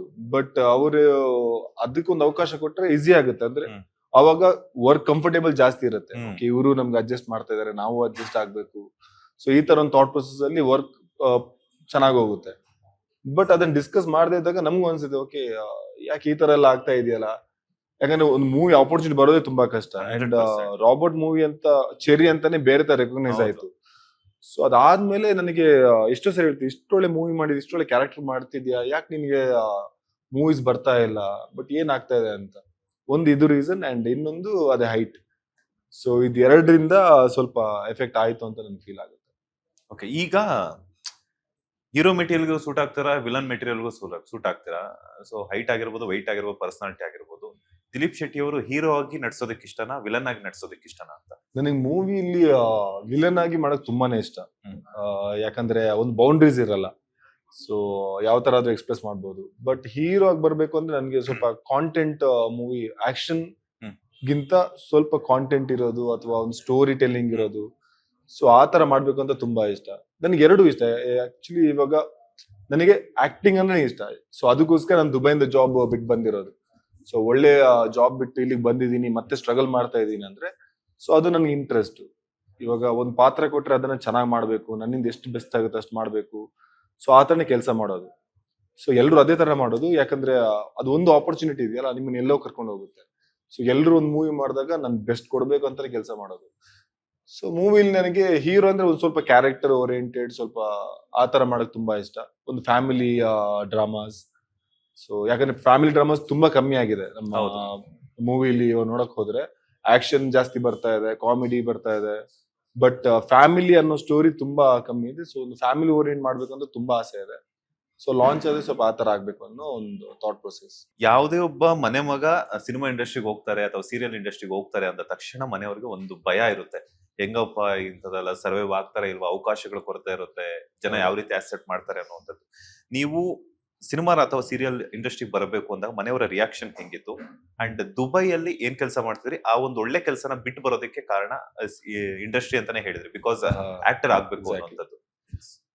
ಸೊ ದುಬೈಲಿ ಅಕೌಂಟೆಂಟ್ ಆಗಿ ಕೆಲಸ ಮಾಡ್ತಿದ್ದೆ. ಸೊ ಅದ್ರ ಜೊತೆಗೆ ಒಂದು ಡ್ಯಾನ್ಸ್ ಗ್ರೂಪಿಗೆ ಡ್ಯಾನ್ಸರ್ ಆಗಿ ಕೆಲಸನೂ ಮಾಡ್ತಿದ್ದೆ. ಅದ್ರ ಜೊತೆ ಮಾಡೆಲಿಂಗು ಮಾಡ್ತಿದ್ದೆ. ಸೊ ಮಿಸ್ಟರ್ ದುಬೈ ಆಗಿದ್ದು 2000 ಅದೇ 15-16 ಇಯರ್ ಅಲ್ಲಿ. ಸೊ ಅಲ್ಲಿ ಲೈಫ್ ಒಂಥರ ಚೆನ್ನಾಗಿತ್ತು. ಯಾಕಂದ್ರೆ ಇಲ್ಲಿ ಸ್ಟ್ರಗಲ್ ಮಾಡಿ ಸೊ ಒಂದು ಸೆಟಲ್ ಲೈಫ್ ಅಂತ ಬಂದಾಗ ತುಂಬಾನೇ ಚೆನ್ನಾಗಿತ್ತು. ಲೈಕ್ ಮಂತ್ಲಿ ಒಂದು ಗುಡ್ ಪ್ಯಾಕೇಜ್, ಅದ್ರ ಜೊತೆಗೆ ಹೆಸರು, ಅದ್ರ ಜೊತೆಗೆ good life style. So life ಒಂಥರ ಸೆಟ್ಲ್ ಅಂತಾನೆ ಇತ್ತು. ಇನ್ನೇನು ಬೇಡ, ಲೈಫ್ ಅಲ್ಲಿ ಆರಾಮಾಗಿ ದುಡ್ಡು ಬರ್ತಾ ಇದೆ, ಆರಾಮಾಗಿ ಪೀಸ್ ಆಗಿರೋಣ ಅಂತ. ಸೊ ಆ ಟೈಮ್ ಅಲ್ಲಿ ಒಂದು ಕಾಲ್ ಬರುತ್ತೆ ಝೀಗೆ, ದಿಲೀಪ್ ರಾಜ್ ಪ್ರೊಡಕ್ಷನ್ ಅವ್ರ ಕಡೆಯಿಂದ ಈ ತರ ವಿದ್ಯಾವಿನಾಯಕ ಮಾಡಿ ಅಂತ. ಅವಾಗ ನನ್ನ ಫ್ರೆಂಡ್ ಆಕ್ಚುಲಿ ಸುದೀಪ್ ಅಂತ, ಅವನಿಗೆ ಡೈರೆಕ್ಷನ್ ತುಂಬಾನೇ ಇಷ್ಟ. ಅವರು ಕುಂದಾಪುರದವರು. ಅವನು ಇಂಜಿನಿಯರಿಂಗ್ ಕೆಲಸ ಮಾಡ್ತಿದ್ದಾನೆ. ಸೊ ಅವನು ಜಾಬ್ ಕ್ವಿಟ್ ಮಾಡಿ ಇಂಡಿಯಾ ಬರಕ್ ರೆಡಿ ಇದ್ದಾನೆ. ಯಾಕಂದ್ರೆ ಅವ್ರಿಗೇನು ಅಂದ್ರೆ ಡೈರೆಕ್ಷನ್ ಮಾಡ್ಬೇಕು ಅಂತ. ಸೊ ನಾವು ಸ್ವಲ್ಪ ಇಂಡಸ್ಟ್ರಿ ಈ ತರ ಎಂಟರ್ಟೈನ್ಮೆಂಟ್ ಫೀಲ್ಡ್ ಅಲ್ಲಿ ಸ್ವಲ್ಪ ಕ್ರೇಜ್ ಇರೋದು ಜಾಸ್ತಿ. ಸೊ ಅವ್ರು ಸ್ವಲ್ಪ ಪುಷ್ ಮಾಡಿದ್ರು, ಹೋಗು ಟ್ರೈ ಮಾಡು, ಯಾಕಂದ್ರೆ ಒಂದು ಆಪರ್ಚುನಿಟಿ ಸಿಗ್ತದೆ, ನೀನ್ ಹೋಗಿರು, ಇಲ್ಲೆಲ್ಲ ನೀನ್ ಅಲ್ಲಿ ಸೆಟ್ಲ್ ಆದ್ರೆ ನಾನ್ ಬರ್ತೀನಿ, ನಾವು ಸೇರ್ಕೊಂಡು ಒಂದು ಮೂವಿ ಮಾಡೋಣ ಅಂತ ಹೇಳಿ ಎಲ್ಲ ಪ್ಲಾನ್ ಆಗಿತ್ತು. ಓಕೆ ಸರಿ, ಆ ಥಾಟ್ ಅಲ್ಲಿ ನಾನು ಬಂದೆ. ಬಂದಾಗ ನನ್ಗೆ ಗೊತ್ತಿರ್ಲಿಲ್ಲ ನಮ್ಮ ಪಪ್ಪ ಹಾಸ್ಪಿಟಲೈಸ್ ಆಗಿದ್ರು ಅಂತ. ಪಪ್ಪ ಅವ್ರಿಗೆ ಹಾರ್ಟ್ ಅಟ್ಯಾಕ್ ಆಗಿತ್ತು, ಸೊ ಹಾಸ್ಪಿಟಲೈಸ್ ಆಗಿದ್ರು. ಈ ವಿಷಯ ನನ್ಗೆ ಗೊತ್ತೇ ಇರ್ಲಿಲ್ಲ. ಸೊ ನಾನು ಅವ್ರಿಗೆ ಇಂಡಿಯಾಗೆ ಬರ್ತಾ ಇದ್ದೀನಿ ಅಂತ ಹೇಳಿ ಫ್ಲೈಟ್ ಹಾಕಿ ಇಂಡಿಯಾಗೆ ಬಂದ್ಮೇಲೆ ಅವಾಗ ಹೇಳ್ತಾರೆ, ಇಲ್ಲ ಈ ತರ ಇದಾಗಿದೆ, ಹಾರ್ಟ್ ಅಟ್ಯಾಕ್ ಆಗಿದೆ, ಆಲ್ಮೋಸ್ಟ್ 3 days ಆಯ್ತು, ವಿಸಿಟ್ ಮಾಡಿ ಹೋಗು ಅಂತ. ಸೊ ಇಲ್ಲಿ ಲುಕ್ ಟೆಸ್ಟ್ ಕೊಟ್ಟು ಅದಾದ್ಮೇಲೆ ಮಂಗ್ಳೂರ್ಗೆ ಹೋಗ್ತೀನಿ. ಮಂಗ್ಳೂರ್ ಹೋದಾಗ ಪಪ್ಪ ಅಂದ್ರೆ ನಾರ್ಮಲ್ ಬೆಡ್ ಅಲ್ಲಿ ಇದ್ರು. ಅವ್ರಿಗೆ ಹೇಳ್ತಾನೆ, ಅಂದ್ರೆ ಅವ್ರು ಹೇಳ್ದೆ, ಈ ತರ ಒಂದು ಆಪರ್ಚುನಿಟಿ ಇದೆ, ಸೊ ಜಾಬ್ ಕ್ವಿಟ್ ಮಾಡ್ಬೇಕು ಅಂತ ಇದೀನಿ ಅಂತ. ಬಟ್ ನಮ್ ಪಪ್ಪ ಅಂದ್ರೆ ಯಾವ ತರ ಅಂದ್ರೆ, ನಿನಗೆ ಈ ಇಂಡಸ್ಟ್ರಿಯಲ್ಲಿ ಅಚೀವ್ ಮಾಡಬಹುದಾ ಅಂತ ಫಸ್ಟ್ ಕ್ವಶನ್ ಕೇಳಿದ್ರು. ಗೊತ್ತಿಲ್ಲ ಪಪ್ಪ, ಬಟ್ ಏನಾದ್ರೂ ನಾನು ಮಾಡಬಹುದು ಅನ್ನೋ ಒಂದು ಥಾಟ್ ಇದೆ, ಏನಾದ್ರೂ ನಾನು ಮಾಡ್ತೀನಿ ಅಂತ ಹೇಳಿದೆ. ಸೊ ಅದಕ್ಕೆ ಸರಿ, ನಿನಗೆ ಕಾನ್ಫಿಡೆನ್ಸ್ ಇದೆಯಾ, ನೀನ್ ಮಾಡು ಅಂದ್ರು. ಬಟ್ ಅಮ್ಮ ಮತ್ತೆ ಫ್ಯಾಮಿಲಿ ಅವರೆಲ್ಲ ಬೇಡ, ಯಾಕಂದ್ರೆ ಅಷ್ಟೊಳ್ಳೆ ಜಾಬ್ ಬಿಟ್ಟು ಇಂಡಸ್ಟ್ರಿಗೆ ಬಂದು, ಅಂದ್ರೆ ಇಂಡಸ್ಟ್ರಿ ಇನ್ನೊಂದು ಯಾವ್ದು ಬ್ಯಾಕ್ ಗ್ರೌಂಡ್ ಇಲ್ಲ, ಯಾವ ಸಪೋರ್ಟು ಇಲ್ಲ. ಸೊ ಹಾಗಿರ್ಬೇಕಾದ್ರೆ ನೀನ್ ಅಂತ ಜಾಬ್ ಬಿಟ್ಟು ನೀನ್ ಇಲ್ಲಿ ಬಂದು ಸ್ಟ್ರಗಲ್ ಮಾಡೋ ಅವಶ್ಯಕತೆ ಇದೆಯಾ, ಬೇಕಾ ಬೇಡ ನೋಡು ಅಂತ ಹೇಳಿದ್ರು. ಬಟ್ ನಾನಂದ್ರೆ ನನಗೊಂದು ಚಾನ್ಸ್ ಕೊಡಿ, ಯಾಕಂದ್ರೆ ನನಗೆ ಎಂಟರ್ಟೈನ್ಮೆಂಟ್ ಈ ಫೀಲ್ಡ್ ಅಲ್ಲಿ, ಯಾಕಂದ್ರೆ ನಾನು ಡ್ಯಾನ್ಸರ್ ಆಗಿದ್ದೆ. ಹೌದು. ಸೊ ನನಗೆ ಆ ಫೀಲ್ಡ್ ಅಲ್ಲಿ ಏನಾದ್ರು ಫಸ್ಟ್ DID ಅಂತ ಒಂದು ಡ್ಯಾನ್ಸ್ ಶೋ ಬರ್ತಾ ಇತ್ತು. ಸೊ ನಾನು ಅಲ್ಲಿಗೆ ಹೋಗ್ಬೇಕು, ಅಲ್ಲಿ ಆಡಿಷನ್ ಕೊಡ್ಬೇಕು ಅನ್ನೋ ಆಸೆ ಜಾಸ್ತಿ ಇತ್ತು. ಬಟ್ ಬಿಕಾಸ್ ಆಫ್ ನಮ್ಮ ಫಿನಾನ್ಷಿಯಲ್ ಕಂಡೀಷನ್ ಆಗಿರ್ಬೋದು ಅಂಡ್ ತುಂಬಾ ಪ್ರಾಬ್ಲಮ್ ಇದ್ದಿದ್ರಿಂದ ಜಾಬ್ ಎಕ್ಸೆಪ್ಟ್ ಮಾಡ್ಬೇಕೇ ಆಯ್ತು, ಅಂಡ್ ಡ್ರೀಮ್ ನ ಪಕ್ಕಕ್ಕೆ ಇಡ್ಬೇಕೇ ಆಯ್ತು. ಸೊ ಇವಾಗ ಒಂದು ಆಪರ್ಚುನಿಟಿ ಬಂದಾಗ ಅದನ್ನ ಎಕ್ಸೆಪ್ಟ್ ಮಾಡೋದು, ಒಂದು ಟ್ರೈ ಮಾಡ, ಯಾಕಂದ್ರೆ ನನಗೆ ರಿಗ್ರೆಟ್ ಮಾಡೋದು ಇಷ್ಟ ಇಲ್ಲ. ಅಂದ್ರೆ ಒಂದು ಚಾನ್ಸ್ ಬಂದಿತ್ತು, ಅದನ್ನ ತಗೊಂಡಿಲ್ಲ ಅಂತ ನನಗೆ ಫ್ಯೂಚರ್ ರಿಗ್ರೆಷನ್ ಬೇಡ. ಅದಕ್ಕಿಂತ ನನಗೆ ಒಂದು ಬಂದಿರೋ ಆಪರ್ಚುನಿಟಿನ ನನಗೆ ಟ್ರೈ ಮಾಡೋಣ ಅಂತ ಬಂದೆ. ಸೊ ಮನೇಲೆಲ್ಲ ಸ್ವಲ್ಪ ಕನ್ವಿನ್ಸ್ ಮಾಡಿದೆ, ಬಟ್ ಯಾರು ಅಷ್ಟು ಕನ್ವಿನ್ಸ್ ಇರ್ಲಿಲ್ಲ, ಎಲ್ರು ಡಿಸಪಾಯಿಂಟ್ ಇದ್ರು. ಬಟ್ ಸೀರಿಯಲ್ ಮಾಡಿ ಸ್ವಲ್ಪ ನೇಮ್ ಬಂದಾಗ ಎಲ್ರು ಅಂದ್ರೆ ಎಲ್ರು ಖುಷಿ ಪಟ್ರು, ಓಕೆ ಏನೋ ಮಾಡ್ತಿದ್ದಾರೆ, ಏನೋ ಬರ್ತಾ ಇದೆ ಅಂತ. ಬಟ್ ಅದು ಮುಗಿದ್ಮೇಲೆ ನನಗೆ ಒಂದು 4 months ತುಂಬಾನೇ ಸ್ಟ್ರಗಲ್ ಆಯ್ತು. ಅಂದ್ರೆ ಫಿನಾನ್ಷಿಯಲ್ ಇರ್ಬೋದು, ಎಲ್ಲಾ ಟೈಪ್ ಅಲ್ಲೂ ಲೈಕ್ ಐ ಬಿಕಮ್ ಝೀರೋ, ಅಂದ್ರೆ ನಿಲ್ಲಿಗೆ ಬಂದ್ಬಿಟ್ಟೆ. ಸೊ ಆ ಟೈಮಲ್ಲಿ ನೆಕ್ಸ್ಟ್ ಏನು ಅಂತ ಗೊತ್ತಿರ್ಲಿಲ್ಲ. ಸೊ ಅದನ್ನ ನಾನು ಮನೆಯವ್ರಿಗೆ ಹೇಳಿಲ್ಲ, ಯಾಕಂದ್ರೆ ನಾನ್ ಚೂಸ್ ಮಾಡ್ಕೊಂಡ್ ಬಂದಿರೋ ಫೀಲ್ಡ್. ಸೊ ಇಲ್ಲಿ ಬಂದ್ಮೇಲೆ ಈ ತರ ಆಯ್ತು ಅಂದ್ರೆ ಆಬ್ವಿಯಸ್ಲಿ ಅವ್ರು ಬೇಜಾರ್ ಮಾಡ್ಕೋತಾರೆ. ಹಾಗಾಗಿ ಇರೋ ಇದ್ರಲ್ಲಿ ಅಡ್ಜಸ್ಟ್ ಮಾಡ್ಕೊಂಡು ಒಂದು ಟೈಮ್ ಸ್ಪೆಂಡ್ ಮಾಡೋಣ ಅನ್ಕೊಂಡೆ. ಸೊ ನನಗೆ ನಾನೇ ಒಂದು ಟೈಮ್ ಕೊಟ್ಟೆ, 4 months ನಾನು ಬೆಂಗಳೂರಲ್ಲಿ ಇರ್ತೀನಿ, ಎಲ್ಲಾ ಕಡೆ ಟ್ರೈ ಮಾಡ್ತೀನಿ. ಅದಾಗಿಲ್ಲ ಅಂದ್ರೆ ಮತ್ತೆ ದುಬೈ ವಾಪಸ್ ಹೋಗಿ ಜಾಬ್ ಹುಡ್ಕೋಣ. ಅದ್ರಲ್ಲಿ ಮತ್ತೆ ಹೊಸ ಜಾಬ್ ಹುಡುಕ್ಬೇಕಿತ್ತು. ಸೊ ಸರಿ ಹುಡ್ಕೋಣ ಅಂತ ಹೇಳಿ ಟೈಮ್ ಕೊಟ್ಟೆ. ಬಟ್ ಆ ಟೈಮಲ್ಲಿ ತಕದಿಮಿತ ಅನ್ನೋ ಶೋಸ್ ಬಂತು. ಬಟ್ ಅಲ್ಲಿಂದ ಗ್ರಾಫ್ ಸ್ವಲ್ಪ ಬೇರೆ ತರನ ಹೋಯ್ತು. ಸೊ ಅದೇ ಮೇ ಬಿ ನಾನು ವೇಟ್ ಮಾಡಿದ್ದಕ್ಕೆ ಈ ಪ್ರತಿಫಲ ಸಿಕ್ತು ಅನ್ಬೋದು. ಈಗ ಫ್ಯಾಮಿಲಿ ಅವ್ರ ರಿಯಾಕ್ಷನ್ ಹೆಂಗಿದೆ? ಇವಾಗ ತುಂಬಾನೇ ಖುಷಿ ಇದ್ದಾರೆ. ಅಂದ್ರೆ ಫ್ಯಾಮಿಲಿ ಇವಾಗ ಎಲ್ಲ ಕಡೆ ರೆಸ್ಪೆಕ್ಟ್ ಸಿಗೋ ವೇ ಇರ್ಬೋದು, ಅಂಡ್ ಎಲ್ಲಾ ಕಡೆ ಟ್ರೀಟ್ ಮಾಡೋ ವೇ ಇರ್ಬೋದು, ಎಲ್ಲ ಡಿಫ್ರೆಂಟ್ ಆಗಿದೆ. ಅಂಡ್ ಅವ್ರಿಗೊಂಥರ ಖುಷಿ ಇದೆ, ಓಕೆ ಏನಾದ್ರೂ ಒಂದು ಮಾಡಿದೆ, ಸ್ವಂತ ಮನೆ ತಗೊಂಡೆ. ಸೊ ಹಾಗಾಗಿ ಇವಾಗ ಪೇರೆಂಟ್ಸ್ ಗೆ ಮೇನ್ ಏನಿರೋದಂದ್ರೆ ಮಗ ಸೆಟ್ಲ್ ಆಗ್ಬೇಕು, ಅವನ್ಗೆ ಅಂತ ಒಂದು ಮನೆ ಇರ್ಬೇಕು. ಅದು ದೊಡ್ಡದು ಚಿಕ್ಕದು, ನನ್ ಮಗನಿಗೆ ಅವನ್ಗೊಂದ್ ಮನೆ ಇರ್ಬೇಕು, ಒಂದ್ ಗಾಡಿ ಇರ್ಬೇಕು, ಫ್ಯಾಮಿಲಿ ಸ್ವಲ್ಪ ಸೆಟ್ಲ್ ಆಗಿರ್ಬೇಕು, ಇದನ್ನಷ್ಟೇ ಅವ್ರು ಕೇಳ್ಕೊಳ್ಳೋದು. ಸೊ ಅದನ್ನ ಮಾಡಿದೀನಿ. ಸೊ ಹಾಗಾಗಿ ಅಷ್ಟು ಪ್ರೆಷರ್ ಇಲ್ಲ, ಆರಾಮಾಗಿದ್ದಾರೆ. ನೀವೇ ಹೇಳ್ತಾ ಇದ್ರಿ, ಪೇರೆಂಟ್ಸ್ ಕೇಳ್ಕೊಳ್ಳೋದು ಇಷ್ಟೇನೆ, ಮಗ ಲೈಫಲ್ಲಿ ಸೆಟ್ಲ್ ಆಗ್ಬೇಕು, ಒಂದ್ ಮನೆ ತಗೊಂಡಿರ್ಬೇಕು, ನೆಕ್ಸ್ಟ್ ಒಂದ್ ಮದ್ವೆ ಆಗ್ಬೇಕು ಅನ್ನೋಂಥದ್ದು. ದಿಲೀಪ್ ಶೆಟ್ಟಿ ಅವರ ಹುಡುಗಿ ಆಗ್ಬೇಕು ಅಂತ ಏನೆಲ್ಲ ಕ್ವಾಲಿಟೀಸ್ ಇರಬೇಕು? ನಾವು ಕ್ವಾಲಿಟೀಸ್ ಅಂತ ಈ ತರ ಇರೋದು ಅಂತ ಹೇಳಿದ್ರೆ ತಪ್ಪಾಗುತ್ತೆ. ಯಾಕಂದ್ರೆ ನಾವೆಷ್ಟು ಕರೆಕ್ಟ್ ಆಗಿದೀವಿ ಅನ್ನೋದು ನಮ್ಗೆ ಕರೆಕ್ಟ್ ಆಗಿ ಗೊತ್ತಿಲ್ಲ. ಸೊ ಹಾಗಿರ್ಬೇಕಾದ್ರೆ ನಾವು ಓಕೆ ನಮ್ಮ ಹುಡುಗಿ ಬರೋರು ಹಿಂಗೆ ಇರ್ಬೇಕು, ಈ ತರ ಇರ್ಬೇಕು ಅಂದ್ರೆ ಅದಂತ ರೆಸ್ಟ್ರಿಕ್ಷನ್ ಆಗುತ್ತೆ, ಅಂಡ್ ಒಂದು ಬೌಂಡ್ರೀಸ್ ಹಾಕ್ದಂಗ ಆಗುತ್ತೆ. ನನಗೇನು ಅಂದ್ರೆ ಅವ್ರು ಹೇಗಿದಾರಲ್ಲ, ಸೊ ಅವ್ರು ಅದೇ ತರ ಇದ್ರೆ ನನ್ಗೆ ಇಷ್ಟ ಆಗುತ್ತೆ. ಫಾರ್ ಎಕ್ಸಾಂಪಲ್ ಅವ್ರು ಜಾಲಿ ಅಂದ್ರೆ ತುಂಬಾ ಜಾಲಿ ಆಗಿರ್ಬೇಕು. ಸೊ ನಾವ್ ಎಂಟ್ರಿ ಆದ್ಮೇಲೆ ಫೇಕ್ ತರ ಇರೋದು ನನಗೆ ಇಷ್ಟ ಇಲ್ಲ. ಇವಾಗ ನನಗೆ ಇದು ಇಷ್ಟ ಆಗಲ್ಲ ಅಂತ ಅವ್ರು ಅದನ್ನ ಚೇಂಜ್ ಮಾಡ್ಕೊಳ್ಳೋದು ಸಮ್ ಟೈಮ್ ಓಕೆ, ಬಟ್ ಎಲ್ಲಾ ಕ್ಯಾರೆಕ್ಟರ್ನ ಚೇಂಜ್ ಮಾಡಿದ್ರೆ ಅವ್ರಾಗಿರಲ್ಲ. ಸೊ ಅವ್ರಾಗಿದ್ರೆ ನನ್ಗೆ ಬೆಟರ್. ಇನ್ನೊಂದೇನಂದ್ರೆ ಸ್ವಲ್ಪ ಚೈಲ್ಡಿಶ್ ಆಗಿದ್ರೆ ಅಂಡ್ ಸ್ವಲ್ಪ ಫನ್ ಆಗಿದ್ರೆ, ಯಾಕಂದ್ರೆ ನಾನು ಅಷ್ಟು ಫನ್ ಆತರ ಎಲ್ಲ ಮಾಡಲ್ಲ. ಬಟ್ ನನಗೆ ಆತರ ಇಷ್ಟ. ಅಂದ್ರೆ ನಾನು ಬೋರಿಂಗ್ ಆಗಿ ಅವರು ಬೋರಿಂಗ್ ಆದ್ರೆ ಇದು ಕಷ್ಟ. ಸೊ ಒಂದು ಮೂಲೆ ಕುತ್ಕೋಬೇಕಾಗುತ್ತೆ. ಸೊ ಆ ತರ ಇದ್ದಾಗ ಲೈಫ್ ಒಂಥರ ಡಿಫ್ರೆಂಟ್ ಆಗಿರುತ್ತೆ. ಸೊ ಅಪೋಸಿಟ್ ಕ್ಯಾರೆಕ್ಟರ್ ಇದ್ದಾಗ ಸ್ವಲ್ಪ ಬೆಟರ್ ಆಗಿರುತ್ತೆ ಅಂತ ಐ ಫೀಲ್. ತೆಲುಗುವಲ್ಲಿ ಬಿಗ್ ಬಾಸ್ ನಡೀತಿದ್ರು ಕೂಡ ಅಷ್ಟು ಜನ ಕಂಟೆಸ್ಟೆಂಟ್ಸ್ ಅಲ್ಲಿ ದಿಲೀಪ್ ಶೆಟ್ಟಿ ಅವರು ಕೂಡ ಒಬ್ರು ಹಾಕ್ತಾರೆ ಅಂತ ಒಂದು ಟಾಕ್ ಇತ್ತು. ಸಾಕಷ್ಟು ಜನ ತೆಲುಗು ಆಡಿಯನ್ಸ್ ಕೂಡ ಇಷ್ಟಪಟ್ಟಿದ್ರು. ತೆಲುಗುಗೆ ಯಾಕೆ ಹೋಗಿಲ್ವೋ ಅದ್ ನಮಗ್ ಗೊತ್ತಿಲ್ಲ, ಇವಾಗ ನೀವೇ ಹೇಳ್ಬೇಕು. ಅಂಡ್ ಕನ್ನಡದಲ್ಲೂ ಕೂಡ ನಿಮ್ಮ ಹೆಸರು ಕೇಳಿ ಬರ್ತಾ ಇದೆ. ಸೊ ಹೋಗ್ತೀರಾ, ಹೆಂಗೆ ಏನು ಎತ್ತ ಅಂತ? ಸೊ ಕನ್ನಡದ್ದು ನಾನು ಗೊತ್ತಿಲ್ಲ ಏನು ಅಂತ ಇನ್ನ ರಿವೀಲ್ ಮಾಡಲ್ಲ. ಬಟ್ ತೆಲುಗು ಆಲ್ರೆಡಿ ಅಂದ್ರೆ ಬಂದಿತ್ತು, ಆಲ್ರೆಡಿ ಶುರು ಆಗಿದೆ. ಸೊ ನಾನು ಬರಲ್ಲ ಅಂತಾನೆ ಹೇಳಿದ್ದೆ. ಅಂಡ್ ಇವಾಗ ಮತ್ತೆ ವೈಲ್ಡ್ ಕಾರ್ಡ್ ಎಂಟ್ರಿ ಕರೀತಾ ಇದ್ದಾರೆ. ಬಟ್ ಹೋಗ್ತಿರೋದಕ್ಕೆ ಮೇನ್ ರೀಸನ್ ಅಂದ್ರೆ ನಾನು ಒಂದು ಸ್ಕ್ರಿಪ್ಟ್ ವರ್ಕ್ ಮಾಡ್ತಾ ಇದ್ದೀನಿ. ಸೊ ನಾನು ಆಲ್ರೆಡಿ ಹೇಳಿದಾಗ ಒಂದು ಫ್ಯಾಮಿಲಿ ಸ್ಟೋರಿನ ನಾನು 1.5 year ಇಂದ ವರ್ಕ್ ಮಾಡ್ತಾನೆ ಇದ್ದೀನಿ ಆ ಫ್ಯಾಮಿಲಿ ಸ್ಟೋರಿಗೆ. ಸೊ ಅದಕ್ಕೆ ಕರೆಕ್ಟ್ ಆಗಿ ಪ್ರೊಡ್ಯೂಸರ್ ಸಿಗ್ತಾ ಇಲ್ಲ. ಸೊ ಅದಕ್ಕೋಸ್ಕರ ಹುಡುಕಾಟ ಮಾಡ್ತಾ ಇದ್ದೀನಿ. ಸೊ ಶುರು ಆದ್ರೆ ಈ ಇಯರ್ ಒಳಗಡೆ ನಾವು ಶೂಟಿಂಗ್ ಮಾಡ್ಬೇಕು. ಸೊ ಹಾಗಿರ್ಬೇಕಾದ್ರೆ ಆ ಕಮಿಟ್ಮೆಂಟ್ ಕೊಟ್ರೆ ಅವ್ರಿಗೂ ತೊಂದ್ರೆ ಅಂಡ್ ಈ ಕಡೆನೂ ತೊಂದ್ರೆ. ಸೊ ಎರಡು ಕಡೆ ತೊಂದರೆ ಆಗ್ಬಾರ್ದು.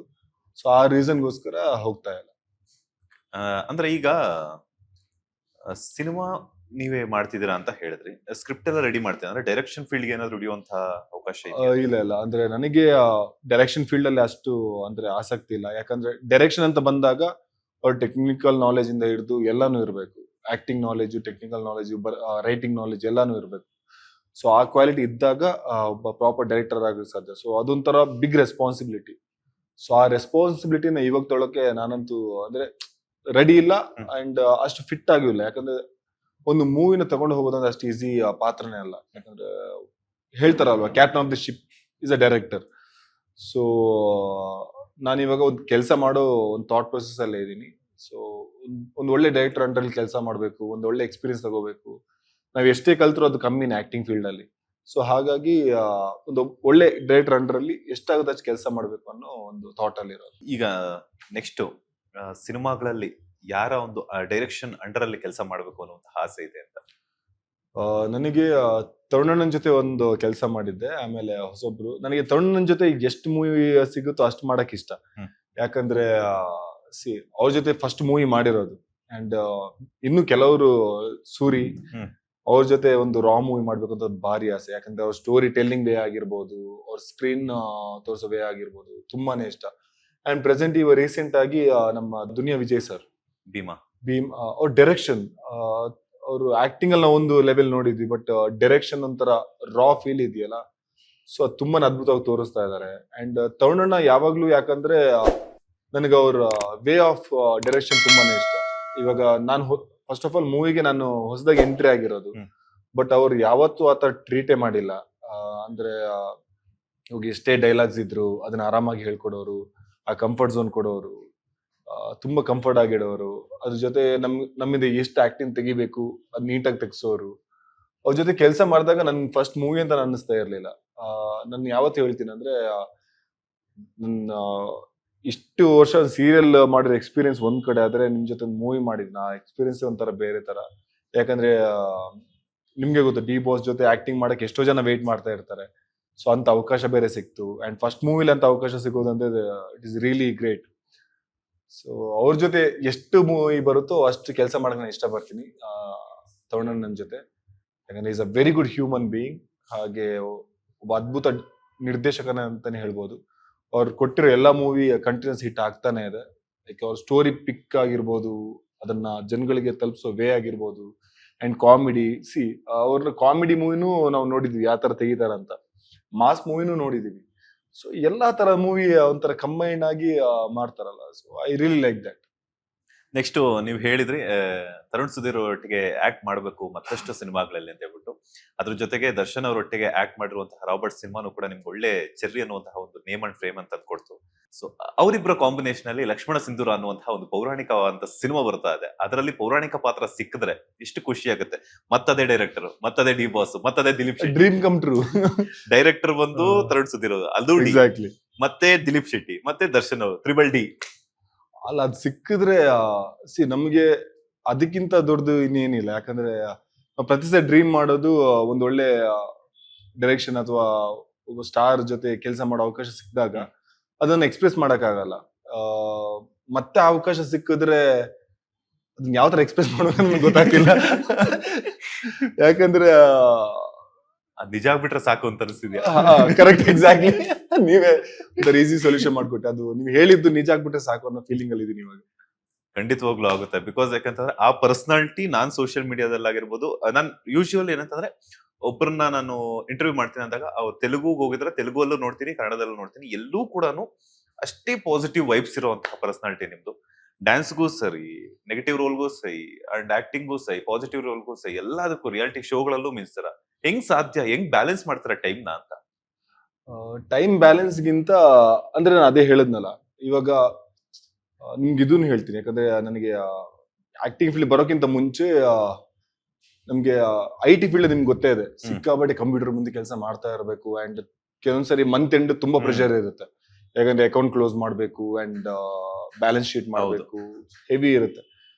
ಸೊ ಅದು ಡೇ ಅಂಡ್ ನೈಟ್ ಕೆಲಸ ಮಾಡ್ತಾನೆ ಇರ್ತೀವಿ. ಸೊ ಆ ಟೈಮ್ ಅಲ್ಲಿ ನನಗೆ ಏನಾಯ್ತೋ ಗೊತ್ತಿಲ್ಲ, ಲೈಕ್ ನನಗೆ ಈ ಕೆಲಸ ನನಗೆ ಇಷ್ಟ ಆಗ್ತಿಲ್ಲ. ಯಾಕಂದ್ರೆ ಮಾರ್ನಿಂಗ್ 9 o'clock ಪಂಚ್ ಮಾಡಿ and punch out evening 5 o'clock. So ನಾನು ಕಂಪ್ಯೂಟರ್, ಇದೇ ನನ್ನ ದಿನ.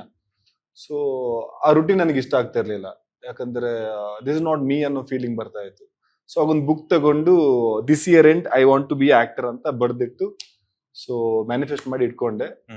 ಅಂಡ್ ಟ್ರಸ್ಟ್ ಮೀ, ಆ ಇಯರ್ ಎಂಡ್ ಒಳಗೆ ನಾನು ಹೀರೋ ಆಗಿರೋದು ಸೀರಿಯಲ್ಗೆ. ಸೊ ಅದೇನು ಅಂತ ಗೊತ್ತಿಲ್ಲ. ಸೊ ಇವಾಗ ಆ ಜಾಬ್ ಬಿಟ್ಟು ಈ ಫೀಲ್ಡಿಗೆ ಬಂದಿದ್ದೀನಿ, ಏನೋ ಅಚೀವ್ ಮಾಡ್ಬೇಕಂತ ಬಂದಿದ್ದೀನಿ ಅಂದಾಗ ತುಂಬಾನೇ ಇಂಪಾರ್ಟೆಂಟ್ ಆಗುತ್ತೆ. ಯಾಕಂದ್ರೆ ಇದನ್ನ ಬಿಟ್ಟು ನನ್ ಬೇರೆ ಆಪ್ಷನ್ಸ್ ಇಲ್ಲ. ನಾನು ಏನೇ ಮಾಡಿದ್ರು ಈ ಕೆರಿಯರ್ ಅಲ್ಲೇ ಮಾಡ್ಬೇಕು. ಸೊ ಇದು ನೆಗೆಟಿವ್ ಆದ್ರೂ ಪಾಸಿಟಿವ್ ಆದ್ರೂ, ಫಾರ್ ಎಕ್ಸಾಂಪಲ್ ನನ್ನ ಪರ್ಸನಲ್ ಲೈಫ್ ಏನೇ ಇರ್ಬೋದು, ಬಟ್ ಒಂದು ಆಕ್ಟಿಂಗ್ ಫೀಲ್ಡ್ ಅಂತ ಬಂದಾಗ ಎಲ್ಲಾದ್ರೂ ಕೊಡ್ಲೇಬೇಕು. ಸೊ ಅವಾಗ ನಾನು ಹೇಳಕ್ಕಾಗಲ್ಲ, ಓಕೆ ನನ್ನ ಬಾಡಿ ಚೆನ್ನಾಗಿಲ್ಲ ಅಥವಾ ಇದು ಏನೋ ರೀಸನ್ ಕೊಡಕ್ಕಾಗಲ್ಲ. ನಿಮ್ಗೊಂದು ಆಫರ್ ಬಂದಾಗ ನೀವ್ ಅದಕ್ಕೆ ಫಿಟ್ ಆಗಿದ್ರೆ ಯು ವಿಲ್ ಬಿ ಇನ್ 100%. ಅಥವಾ ಬೇರೆ ಆಪ್ಷನ್ ಹುಡುಕ್ತಾರೆ. ಸೊ ಹಾಗಿರ್ಬೇಕಾದ್ರೆ ನಾನು ನನ್ನ ಲೈಫ್ ನ ಎಂಜಾಯ್ ಮಾಡೋಣ, ಪಾರ್ಟಿ ಮಾಡೋಣ ಅಂತ ಅಲ್ಲೇ ಕಳಿಸ್ಬಿಟ್ರೆ ನನ್ನ ಪರ್ಸನಾಲಿಟಿ ಹೋಗ್ಬಿಡುತ್ತೆ ಅಂಡ್ ನಮ್ಮ ಕಾನ್ಸಂಟ್ರೇಷನ್ ಸ್ವಲ್ಪ ಡೈವರ್ಟ್ ಆಗುತ್ತೆ. ಸೊ ಅದಕ್ಕಿಂತ I want to be a concentrate. ಅಂದ್ರೆ ನಾನು ಇಲ್ಲಿ ಏನೋ ಮಾಡ್ಬೇಕು ಅಂತ ಬಂದಿರೋದು. ಸೊ ಹಾಗಿರ್ಬೇಕಾದ್ರೆ ಎಷ್ಟು ಬಿಸಿ ಇರ್ತೀನೋ ಅಷ್ಟು ಒಳ್ಳೇದು. ಅಗೇನ್ ನನ್ನ ಫೀಲ್ಡ್ ಅಲ್ಲಿ ಇವಾಗ ಡ್ಯಾನ್ಸ್ ಅಂತ ಬಂದಾಗ I am really good in that. So ನಾವು ಡ್ಯಾನ್ಸ್ ಫೀಲ್ಡ್ ಅಲ್ಲಿ ಇದ್ದಾಗ ನಾವ್ ಎಲ್ಲಾ ತರ ನೋಡಿರ್ತೀವಿ, ಎಷ್ಟೋ ಕಾಂಪಿಟೇಷನ್ ಹೋಗಿರ್ತೀವಿ, ಎಷ್ಟೋ ಜನರ ಮೀಟ್ ಮಾಡಿರ್ತೀವಿ, 150 ಕಾಂಪಿಟೇಷನ್ ಅದೆಲ್ಲ ಹೋಗಿದೀವಿ. ಸೊ ನಾವು ಎಲ್ಲ ತರ ಜನ ನೋಡಿರ್ತೀವಿ. ಸೊ ಹಾಗಿರ್ಬೇಕಾದ್ರೆ ಎಲ್ಲ ಕಡೆ ಮ್ಯಾನೇಜ್ ಮಾಡೋದು ಅಷ್ಟೇನು ಕಷ್ಟ ಅಂತ ಅನ್ಸಲ್ಲ. ಅಂಡ್ ನಿಮ್ ಫೋಕಸ್ ಒಂದಿದ್ದಾಗ ಎವ್ರಿಥಿಂಗ್ ವಿಲ್ ಬಿ ಈಸಿ. ಅಂದ್ರೆ ಓಕೆ, ಇದನ್ನ ನಾನು ಮ್ಯಾನೇಜ್ ಮಾಡ್ತೀನಿ, ಇದನ್ನ ನಾನು ಮಾಡೇ ಮಾಡ್ತೀನಿ ಅನ್ನೋ ಕಾನ್ಫಿಡೆನ್ಸ್ ಇದ್ದಾಗ it will just go like that. Actor ಆಗಿ ಸರ್ವೈವ್ ಆಗ್ತಿದ್ರ, ಅದು ನಿಮ್ಮ ಟ್ಯಾಲೆಂಟ್ ಅಪ್ರಿಶಿಯೇಟ್ ಮಾಡೋಣ, ಒಳ್ಳೇದಾಗ್ಲಿ ಅಂತ. ಬಟ್ ಆಕ್ಟಿಂಗ್ ಅಂತ ಚೂಸ್ ಮಾಡ್ಕೊಂಡ್ಮೇಲೆ ಕೆಲವೊಂದು ಮೈನಸ್ ಪಾಯಿಂಟ್ಸ್ ಇರುತ್ತೆ ನಮ್ಗಳಿಗೆ. ಫಿನಾನ್ಷಿಯಲಿ ಫಿಟ್ ಇರೋದಿಲ್ಲ, ನಮ್ಗೆ ಏನಾದ್ರೂ ಒಂದು ಆಸ್ತಿ ಪಾಸ್ತಿ ಮಾಡ್ಕೋಬೇಕು ಅಂತಂದ್ರೆ ಎಷ್ಟೇ ದುಡ್ಡು ಬಂದ್ರು ಕೂಡ ನಮ್ಮ ಡ್ರೆಸ್ಸಿಂಗ್ಸ್ ಆಗಿರ್ಬೋದು, ನಮ್ಮ ಡೇಟ್ಸ್ ಆಗಿರ್ಬೋದು, ಮತ್ತೊಂದು ಜಿಮ್ ಶೂಟ್ ಅದು ಇದಕ್ಕೆಲ್ಲ ಖರ್ಚು ಮಾಡ್ತೀವಿ. ಸೊ ಆಕ್ಟಿಂಗ್ ಬಿಟ್ಟು ಬೇರೆ ಯಾವ ಪ್ರೊಫೆಷನ್ ನ ಬ್ಯಾಕ್ ಎಂಡ್ ಆಗಿ ಇಟ್ಕೋಬೇಕು ಅಂತ ಪ್ಲಾನ್ಸ್ ಇದೆ ಅಂತ? ಅಂದ್ರೆ ಆಲ್ರೆಡಿ ಹೋಟೆಲ್ ಮಾಡಿದೀನಿ. ಅಂದ್ರೆ ನಮ್ಮ ಮಂಗಳೂರಲ್ಲಿ ಮೂಡುಬಿದಿರಲ್ಲಿ ದೊನ್ನೆ ಬಿರಿಯಾನಿ ಅಂತ, ರಾಯಲ್ ದೊನ್ನೆ ಬಿರಿಯಾನಿ ಅಂತ. ಸೊ ಆ ಹೋಟೆಲ್ ನ ನಮ್ಮ ಅಣ್ಣ ನಡೆಸ್ಕೊಂಡು ಹೋಗ್ತಿದ್ದಾರೆ. ನಿಮಗೆ ಈ ಫೀಲ್ಡ್ ಎಂಟ್ರಿ ಆದಾಗ ಒಂದು ಬ್ಯಾಕಪ್ ಬೇಕೇ ಇರುತ್ತೆ. ಸೊ ಹಾಗಾಗಿ ವೆರಿ ರೀಸೆಂಟ್ಲಿ 1.5 year ಬ್ಯಾಕ್ ಆ ಹೋಟೆಲ್ ಮಾಡಿದ್ವಿ. ಸೊ ಅಣ್ಣ ನೋಡ್ಕೊಂಡಿದ್ದಾರೆ. ಸೊ ಅದೇ ತರ ಇನ್ನೊಂದು ಇನ್ವೆಸ್ಟ್ಮೆಂಟ್ ಪ್ಲಾನ್ ಸ್ವಲ್ಪ ಜಾಸ್ತಿ ಇದೆ. ಲೈಕ್ ಇನ್ನೊಂದು ಏನಾದ್ರು ಹೋಟೆಲು ಅಥವಾ ನನಗೆ ಕ್ಲೋದಿಂಗ್ ಅಂತ ತುಂಬಾ ಇಷ್ಟ, ಬಟ್ಟೆ ಅಂದ್ರೆ ಸಿಕ್ಕಾಬಟ್ಟೆ ಇಷ್ಟ. ಸೊ ನಂದೇ ಆದಂತ ಒಂದು ಬ್ರ್ಯಾಂಡಿಂಗ್ ಅಲ್ಲಿ ಬಟ್ಟೆ ಮಾಡ್ಬೇಕು ಅಂತ ತುಂಬಾನೇ ಆಸೆ ಇದೆ. ಸೊ ಮಾಡೆಲಿಂಗ್ ಫೀಲ್ಡ್ ಅಲ್ಲಿ ಇದ್ದಿದ್ರಿಂದ ಸ್ವಲ್ಪ ಫ್ಯಾಷನ್ ಸೆನ್ಸ್ ಸ್ವಲ್ಪ ಇದೆ. ಸೊ ಹಾಗಾಗಿ ಅದ್ರಲ್ಲಿ ಏನಾದ್ರು ಮಾಡ್ಬೇಕಂತ ಒಂದು ಆಸೆ ಇದೆ. Let's see in future. ನನಗೆ ಯಾವಾಗ ಕೊಡ್ತೀರಾ? ನೀವು ವಿಯರ್ ಮಾಡಿರುವಂತ ಯಾವ್ದಾದ್ರು ಒಂದು ಜಾಕೆಟ್ ಬೇಕು ನನಗೆ, ಕೊಡೋಣ 100%.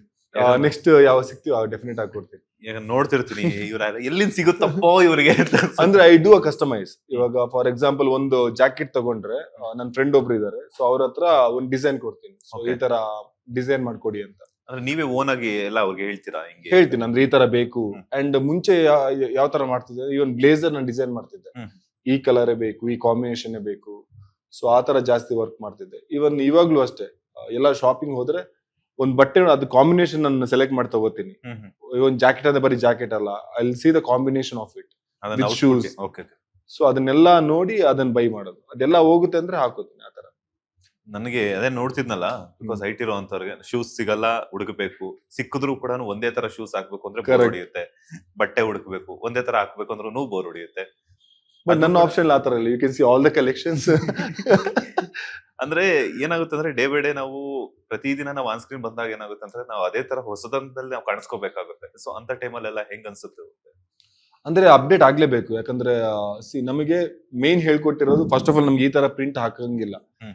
ಮಾಡಲಿಂಗ್ ಫೀಲ್ಡ್ ಅಲ್ಲಿ ಇದ್ದಾಗ ಈ ತರ ಪ್ರಿಂಟೆಡ್ ಆಗಿರ್ಬೋದು ಅಥವಾ ಯಾವ್ದಾದ್ರು ಲೋಗೋ ಇರೋದು ಅದೆಲ್ಲ ಹಾಕಂಗಿಲ್ಲ ನಮ್ಗೆ. ಸೊ ಅಲ್ಲಿ ಯಾವ ತರ ಅಂದ್ರೆ ಮೈಂಡ್ ಸೆಟ್ ನಮ್ಗೆ ಸೆಟ್ ಮಾಡೋದು ಮಿಸ್ಟರ್ ದುಬೈ ಮಾಡ್ಬೇಕಾದ್ರೆ ನೀವ್ ಯಾವ್ದಾದ್ರು ಒಂದು ರ್ಯಾಂಪ್ ವಾಕ್ ಅಂತ ಹೋದಾಗ ಅಲ್ಲಿ ಒಂದು ಬಟ್ಟೆ ಇರುತ್ತೆ. ಸೊ ಅಲ್ಲಿ ಆ ಬಟ್ಟೆ ನಿಮ್ಗೆ ಸೆಟ್ ಆದ್ರೆ ಯು ಕ್ಯಾನ್ ವಾಕ್. ಇವಾಗ ಇಲ್ಲಿ ಇಂಡಸ್ಟ್ರಿಯಲ್ಲಿ ಫಿಟ್ನೆಸ್ ಇದ್ರೆ ಯಾವ ತರ ನಮ್ಗೆ ಸಿಗುತ್ತೆ, ರೋಲ್ ಬೇಸ್ಡ್ ಯಾವ ತರ ಫಿಟ್ ಆಗ್ಬೇಕು ಅಥವಾ ಆ ತರ ಒಂದು ಇದಿದ್ದಾಗ ಅಲ್ಲಿ ನಿಮ್ ಪರ್ಸನಾಲಿಟಿನ ಈ ತರ ಒಂದು ಫಿಟ್ ಇರುತ್ತೆ. ಸೊ ನಿಮ್ ಬಾಡಿ ಮೆಜರ್ ಹಿಂಗೆ ಇರಬೇಕು, ಶೋಲ್ಡರ್ ಇಷ್ಟೇ ಇರಬೇಕು. ಸೊ ಅದನ್ನ ನಾವು ಮೇಂಟೈನ್ ಮಾಡ್ಲೇಬೇಕು. ಅದ್ ಮೇಂಟೈನ್ ಇದ್ದಾಗೆ ನೀವು ರ್ಯಾಂಪ್ ಅಲ್ಲಿ ವಾಕ್ ಮಾಡಕ್ ಸಾಧ್ಯ. ಸೊ ಆ ತರ ಇದ್ದಾಗ ನೀವು ನಿಮ್ ಬಾಡಿ ಮೇಲೆ ಜಾಸ್ತಿ ಕಾನ್ಸಂಟ್ರೇಟ್ ಮಾಡ್ತೀರಾ ಅಂಡ್ ಅಪ್ಡೇಟೆಡ್ ಫ್ಯಾಷನ್ ಬಗ್ಗೆ ಸ್ವಲ್ಪ ಅಪ್ಡೇಟ್ ಇಟ್ಕೋತೀರಾ. ಸೊ ಅದಕ್ಕೆ ತಕ್ಕನಂಗೆ ನೀವು ಚೇಂಜ್ ಆಗ್ತಾ ಇರ್ತೀರಾ. ಸೊ ಅದು ನನಗೆ ತುಂಬಾ ಪ್ಲಸ್ ಆಯ್ತು. ಯಾಕಂದ್ರೆ ಆ ಇಂಡಸ್ಟ್ರಿ ಏನಿದೆ ಅದು ನನಗೆ ತುಂಬಾ ಪ್ಲಸ್ ಆಯ್ತು. ಯಾಕಂದ್ರೆ ಅಲ್ಲಿಂದ ನಾನು ಕಲ್ತ್ಕೊಂಡ್ ಬಂದೆ. ಸೊ ಇನ್ನೊಂದು ನಿಮ್ ಪರ್ಸನಾಲಿಟಿ ಇರ್ಬೇಕಾದ್ರೆ ನೀವು ಯಾವ ಬಟ್ಟೆ ಹಾಕಿದ್ರು ಚೆನ್ನಾಗಿ ಕಾಣಿಸುತ್ತೆ. ಸೊ ಜಾಸ್ತಿ ಆಡ್ ಆಗಿ ಕಾಣಿಸಲ್ಲ.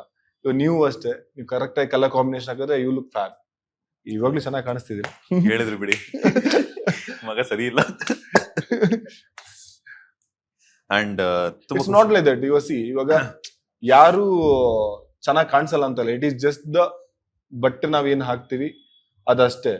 ಇವಾಗ ಒಂದ್ ಸ್ಟೈಲಿಂಗ್ ಅಂತ ಹೇಳ್ತೀವಿ. ಸ್ಟೈಲಿಂಗ್ ಅಂದ್ರೆ ಬ್ರಾಂಡೆಡ್ ಬಟ್ಟೆನ ಹಾಕ್ಬೇಕು ಅಂತ ಏನಿಲ್ಲ. ಲೈಕ್ ಇವಾಗ ನಾನು ಎಷ್ಟೋ ಸರಿ ನಮ್ ಸೀರಿಯಲ್ಗೆ ಲೋಕಲ್ ಬಟ್ಟೆನ ಹಾಕೋದು. 200 ರೂಪಾಯಿ ಶರ್ಟ್ ಅಥವಾ 250 ರೂಪಾಯಿ ಶರ್ಟ್ ಸಿಗುತ್ತೆ. ಸೊ ಅದನ್ನೇ ಹಾಕೊಳ್ಳೋದು ನಾನು. ಸೊ ಅದನ್ನ ಬ್ರ್ಯಾಂಡ್ ಆ ತರ ಈ ತರ ಏನೂ ಇಲ್ಲ. ಸೊ ನಮ್ ಪರ್ಸನಾಲಿಟಿ ಚೆನ್ನಾಗಿದೆ, ಇವಾಗ ನಿಮ್ ಪರ್ಸನಾಲಿಟಿ ಚೆನ್ನಾಗಿದೆ. So if you wear something good you look really good. 100%. Because ಯಾಕಂತಂದ್ರೆ ಜಿಮ್ಗೆ ಹೋದ್ಮೇಲೆ ಆ ಅಟ್ಮಾಸ್ಫಿಯರ್ ಚೇಂಜ್ ಆಗ್ಬಿಡುತ್ತೆ. ಎಕ್ಸಾಕ್ಟ್ಲಿ. ಇನ್ನೊಂದೇನು ಅಂದ್ರೆ ನಿಮ್ಗೆ ನಿಮ್ ಮೇಲೆ ಕಾನ್ಫಿಡೆನ್ಸ್ ಬರುತ್ತೆ.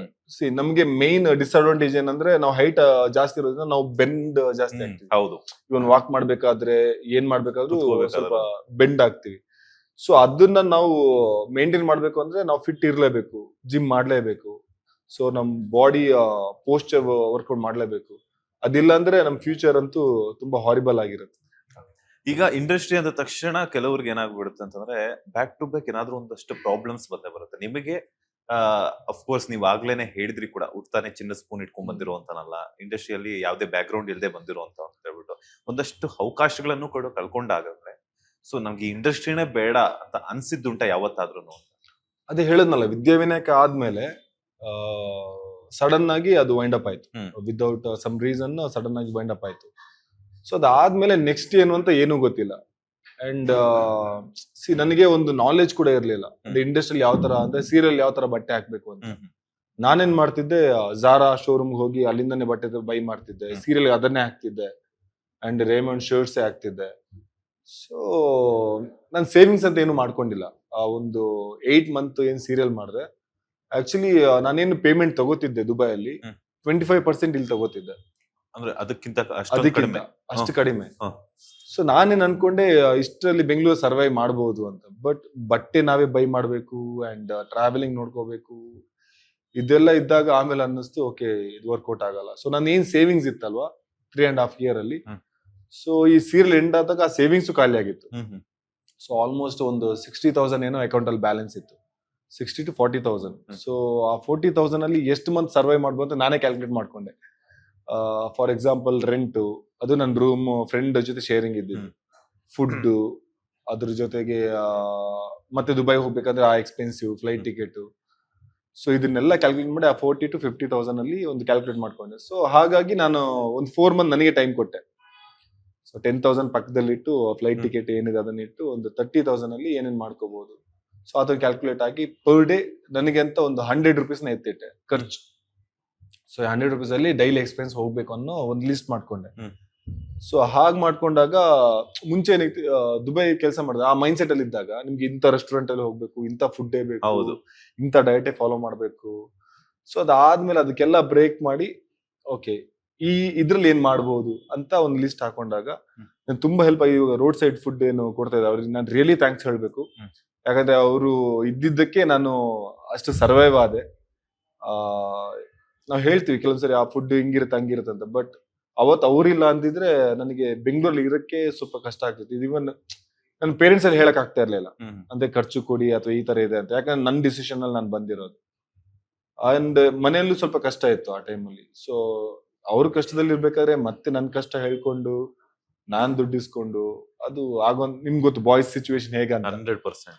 ಯಾಕಂದ್ರೆ ನಾವು ನಮ್ಗೆ ಎಷ್ಟ ಕಷ್ಟ ಇದ್ರು ಮತ್ತೆ ಫ್ಯಾಮಿಲಿ ಕಷ್ಟ ಕೊಡೋದು ಅಂದ್ರೆ ನಮಗೆ ಆಗಲ್ಲ. ಸೊ ನಾರ್ಮಲ್ ಎಲ್ಲ ಬಾಯ್ಸ್ ಏನ್ ಸಿಚುವೇಶನ್ ಇದೆಯಲ್ಲ, ಸೊ ಅದೇ ಸಿಚುವೇಶನ್. ನಾವ್ ಏನೋ ಮಾಡ್ಬೇಕಂತ ಬಂದಿರ್ತೀವಿ, ಎಲ್ಲ ಬಿಟ್ಟು ಬಂದಿರ್ತೀವಿ.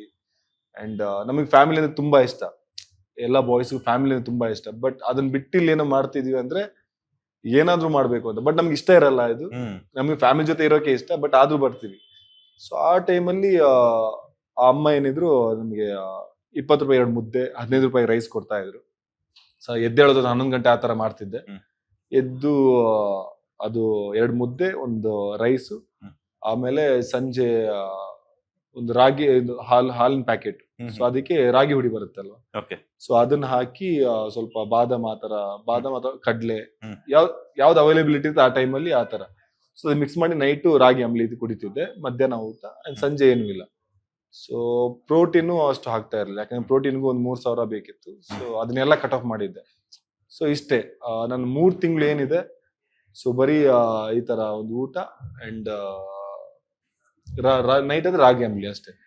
ಸೊ ಆ ತರನು ಲೈಫ್ ನೋಡಿದೆ. ಅವಾಗ ನನ್ಗೆ ಅನ್ನಿಸ್ತು, ಓಕೆ ಲೈಫ್ ಎಲ್ಲಾ ತರ ಇರಲ್ಲ, some time we need to save money something. ಎಲ್ಲಾ ತರ ಸ್ಪೆಂಡ್ ಮಾಡೋದು ಕರೆಕ್ಟ್ ಅಲ್ಲ, ಸ್ವಲ್ಪ ಸೇವಿಂಗ್ ಅಂತ ಇಡ್ಲೇಬೇಕು. ಸೊ ಅಲ್ಲಿನ ಥಾಟ್ ಪ್ರೊಸೆಸ್ ಸ್ವಲ್ಪ ಚೇಂಜ್ ಆಯ್ತು. ಅಂಡ್ ಒಳ್ಳೆ ಎಜುಕೇಶನ್ ಕೊಡ್ತು. ಇವಾಗ ನನಗೆ ಏನು ಇಲ್ಲ ಅಂದ್ರೆ ನಾನು ಆರಾಮಾಗಿ ಬದುಕ್ತೀನಿ. ಸೊ ನನಗೇನು ಆತರ ಏನಿಲ್ಲ, ಕೆಲ್ ತಿನ್ಬಾರ್ದು ಆತರ ಏನಿಲ್ಲ. ಯಾಕಂದ್ರೆ ಅಲ್ಲೂ ಚೆನ್ನಾಗಿರೋ ಫುಡ್ಡೇ ಸಿಗುತ್ತೆ. ನಾವು ಕೆಲವೊಂದ್ಸರಿ ಸುಮ್ನೆ 2,000-3,000 ಕೊಟ್ಟು 5 ಸ್ಟಾರ್ ತಿಂತೀವಿ. ಬಟ್ ಅಲ್ಲಿ ಏನ್ ಅರ್ಥ ಆಯ್ತು ಅಂದ್ರೆ, only for the decoration we are paying.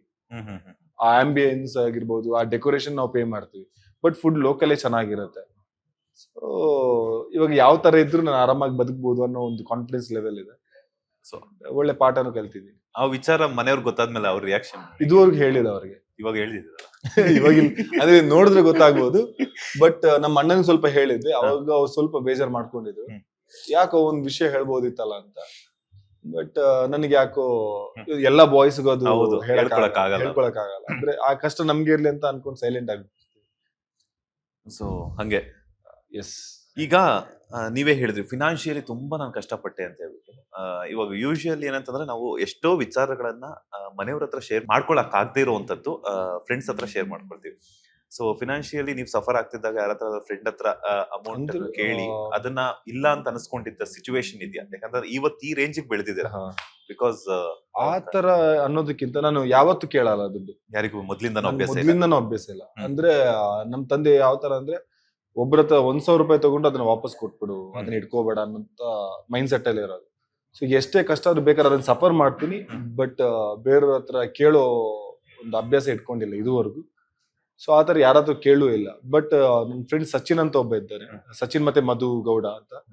So ಅವ್ರು ನನ್ ತುಂಬಾನೇ ಹೆಲ್ಪ್ ಮಾಡಿದ್ರು. ಯಾಕಂದ್ರೆ ಎಷ್ಟೋ ಸರಿ ನನಗೆ ತಿನ್ನಕ್ ಆಗ್ತಿರ್ಲಿಲ್ಲ, ಓಡಕ್ ಆಗ್ತಿರ್ಲಿಲ್ಲ ಅಂದಾಗ ಅವ್ರ ಹೋಟೆಲ್ ಅಲ್ಲಿಂದ ಫುಡ್ ತಂದು ಕೊಡೋರು. ಅವಾಗಷ್ಟೇ ಚಿಕ್ಕ ಹೋಟೆಲ್ ಶುರು ಮಾಡಿದ್ರು, ದೊನ್ನೆ ಬಿರಿಯಾನಿ ಪ್ಯಾಲೇಸ್ ಅಂತ. ಸಚಿನ್ ದೊನ್ನೆ ಬಿರಿಯಾನಿ ಪ್ಯಾಲೇಸ್. ಸೊ ನಮ್ ಇಬ್ರು ಜರ್ನಿ ತುಂಬಾ ಡಿಫ್ರೆಂಟ್ ಆಗಿದೆ. ಯಾಕಂದ್ರೆ ಇಬ್ರು ಸ್ಕ್ರಾಚ್ ಇಂದಾನೆ ಶುರು ಮಾಡಿದ್ದು.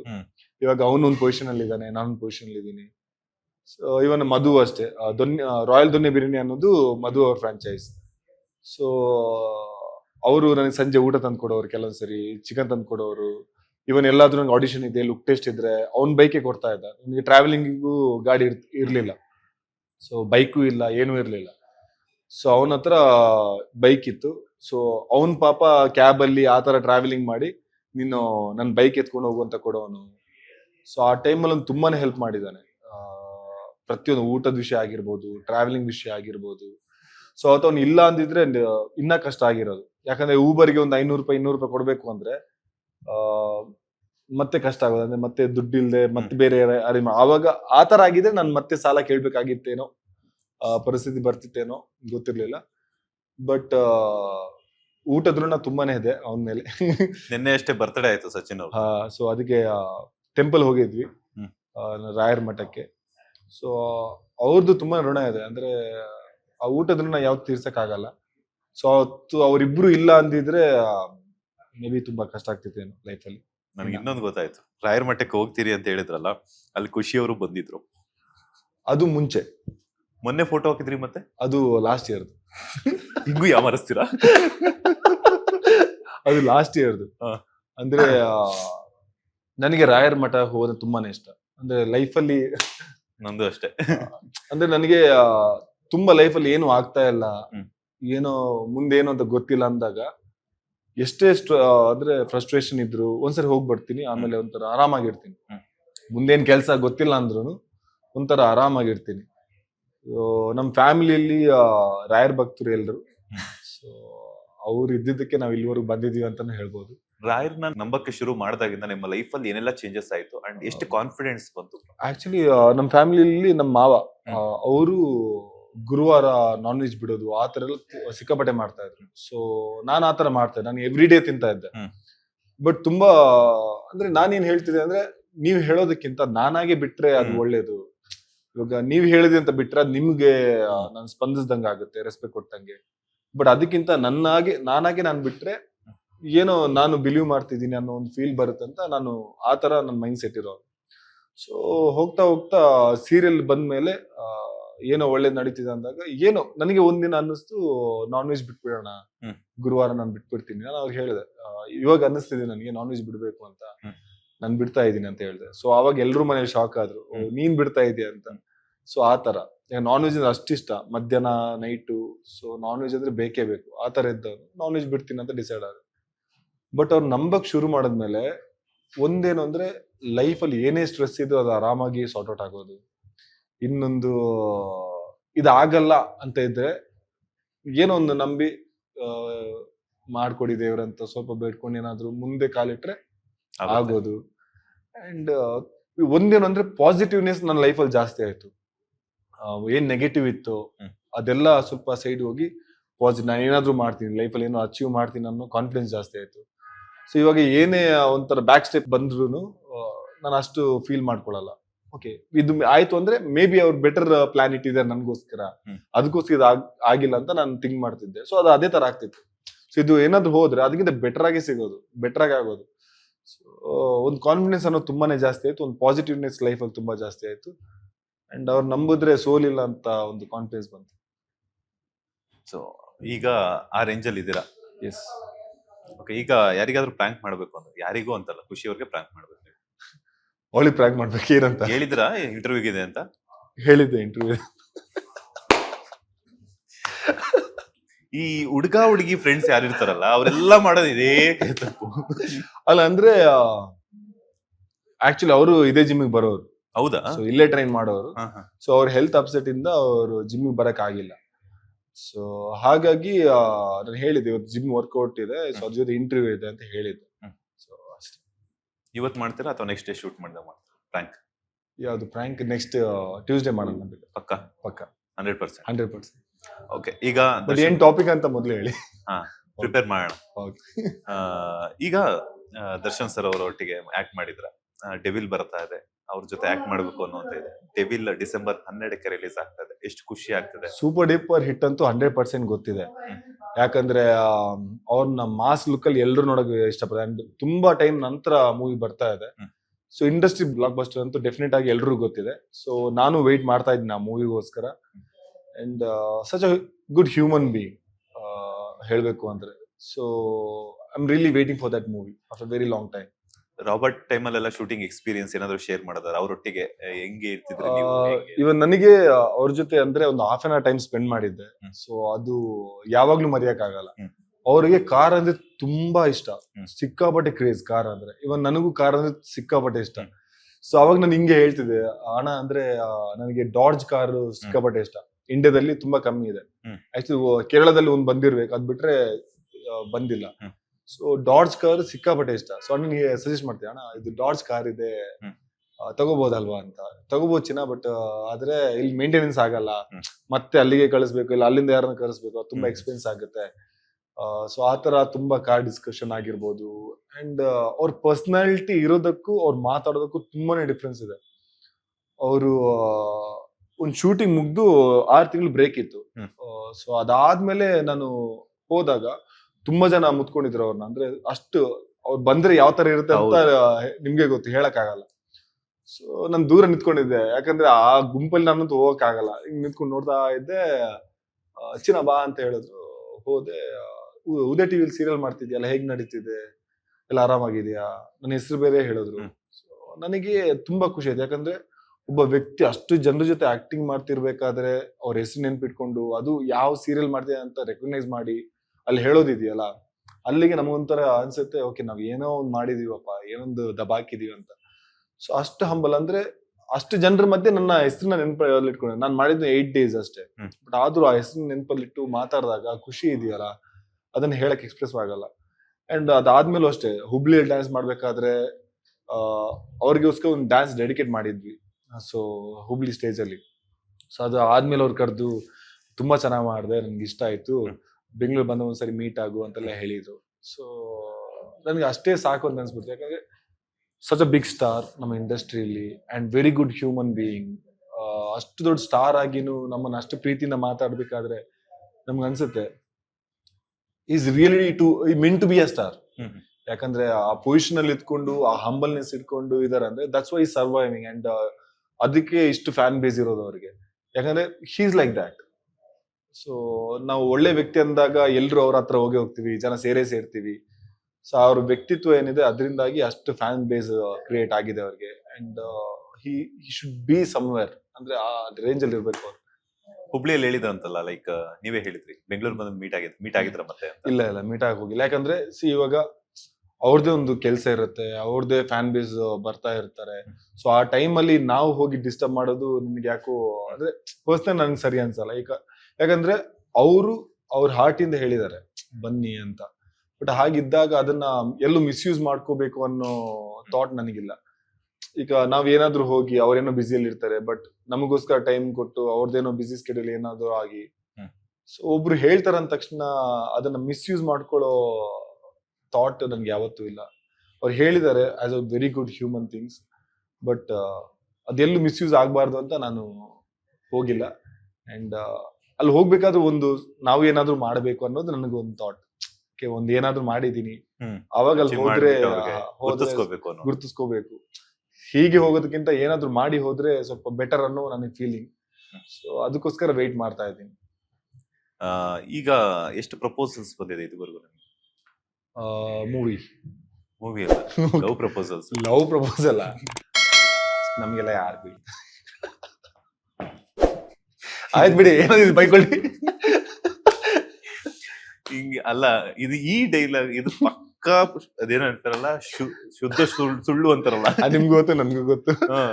ಸೊ ಆಕ್ಚುಲಿ ಅಂದ್ರೆ ಪೇರೆಂಟ್ಸ್ ಎಲ್ಲ ಹೇಳ್ತಾ ಇರ್ತಾರೆ ಮದುವೆ ಆಗು ಅಂತ. ಇವಾಗ ನಿಮ್ಗೆ ಗೊತ್ತೇ, ಒಂದ್ ಮನೆ ಆದ ಕೂಡಲೇ ನೆಕ್ಸ್ಟ್ ಪ್ರೆಷರ್ ಬೀಳೋದೆ ಮದುವೆ ಆಗು ಅಂತ.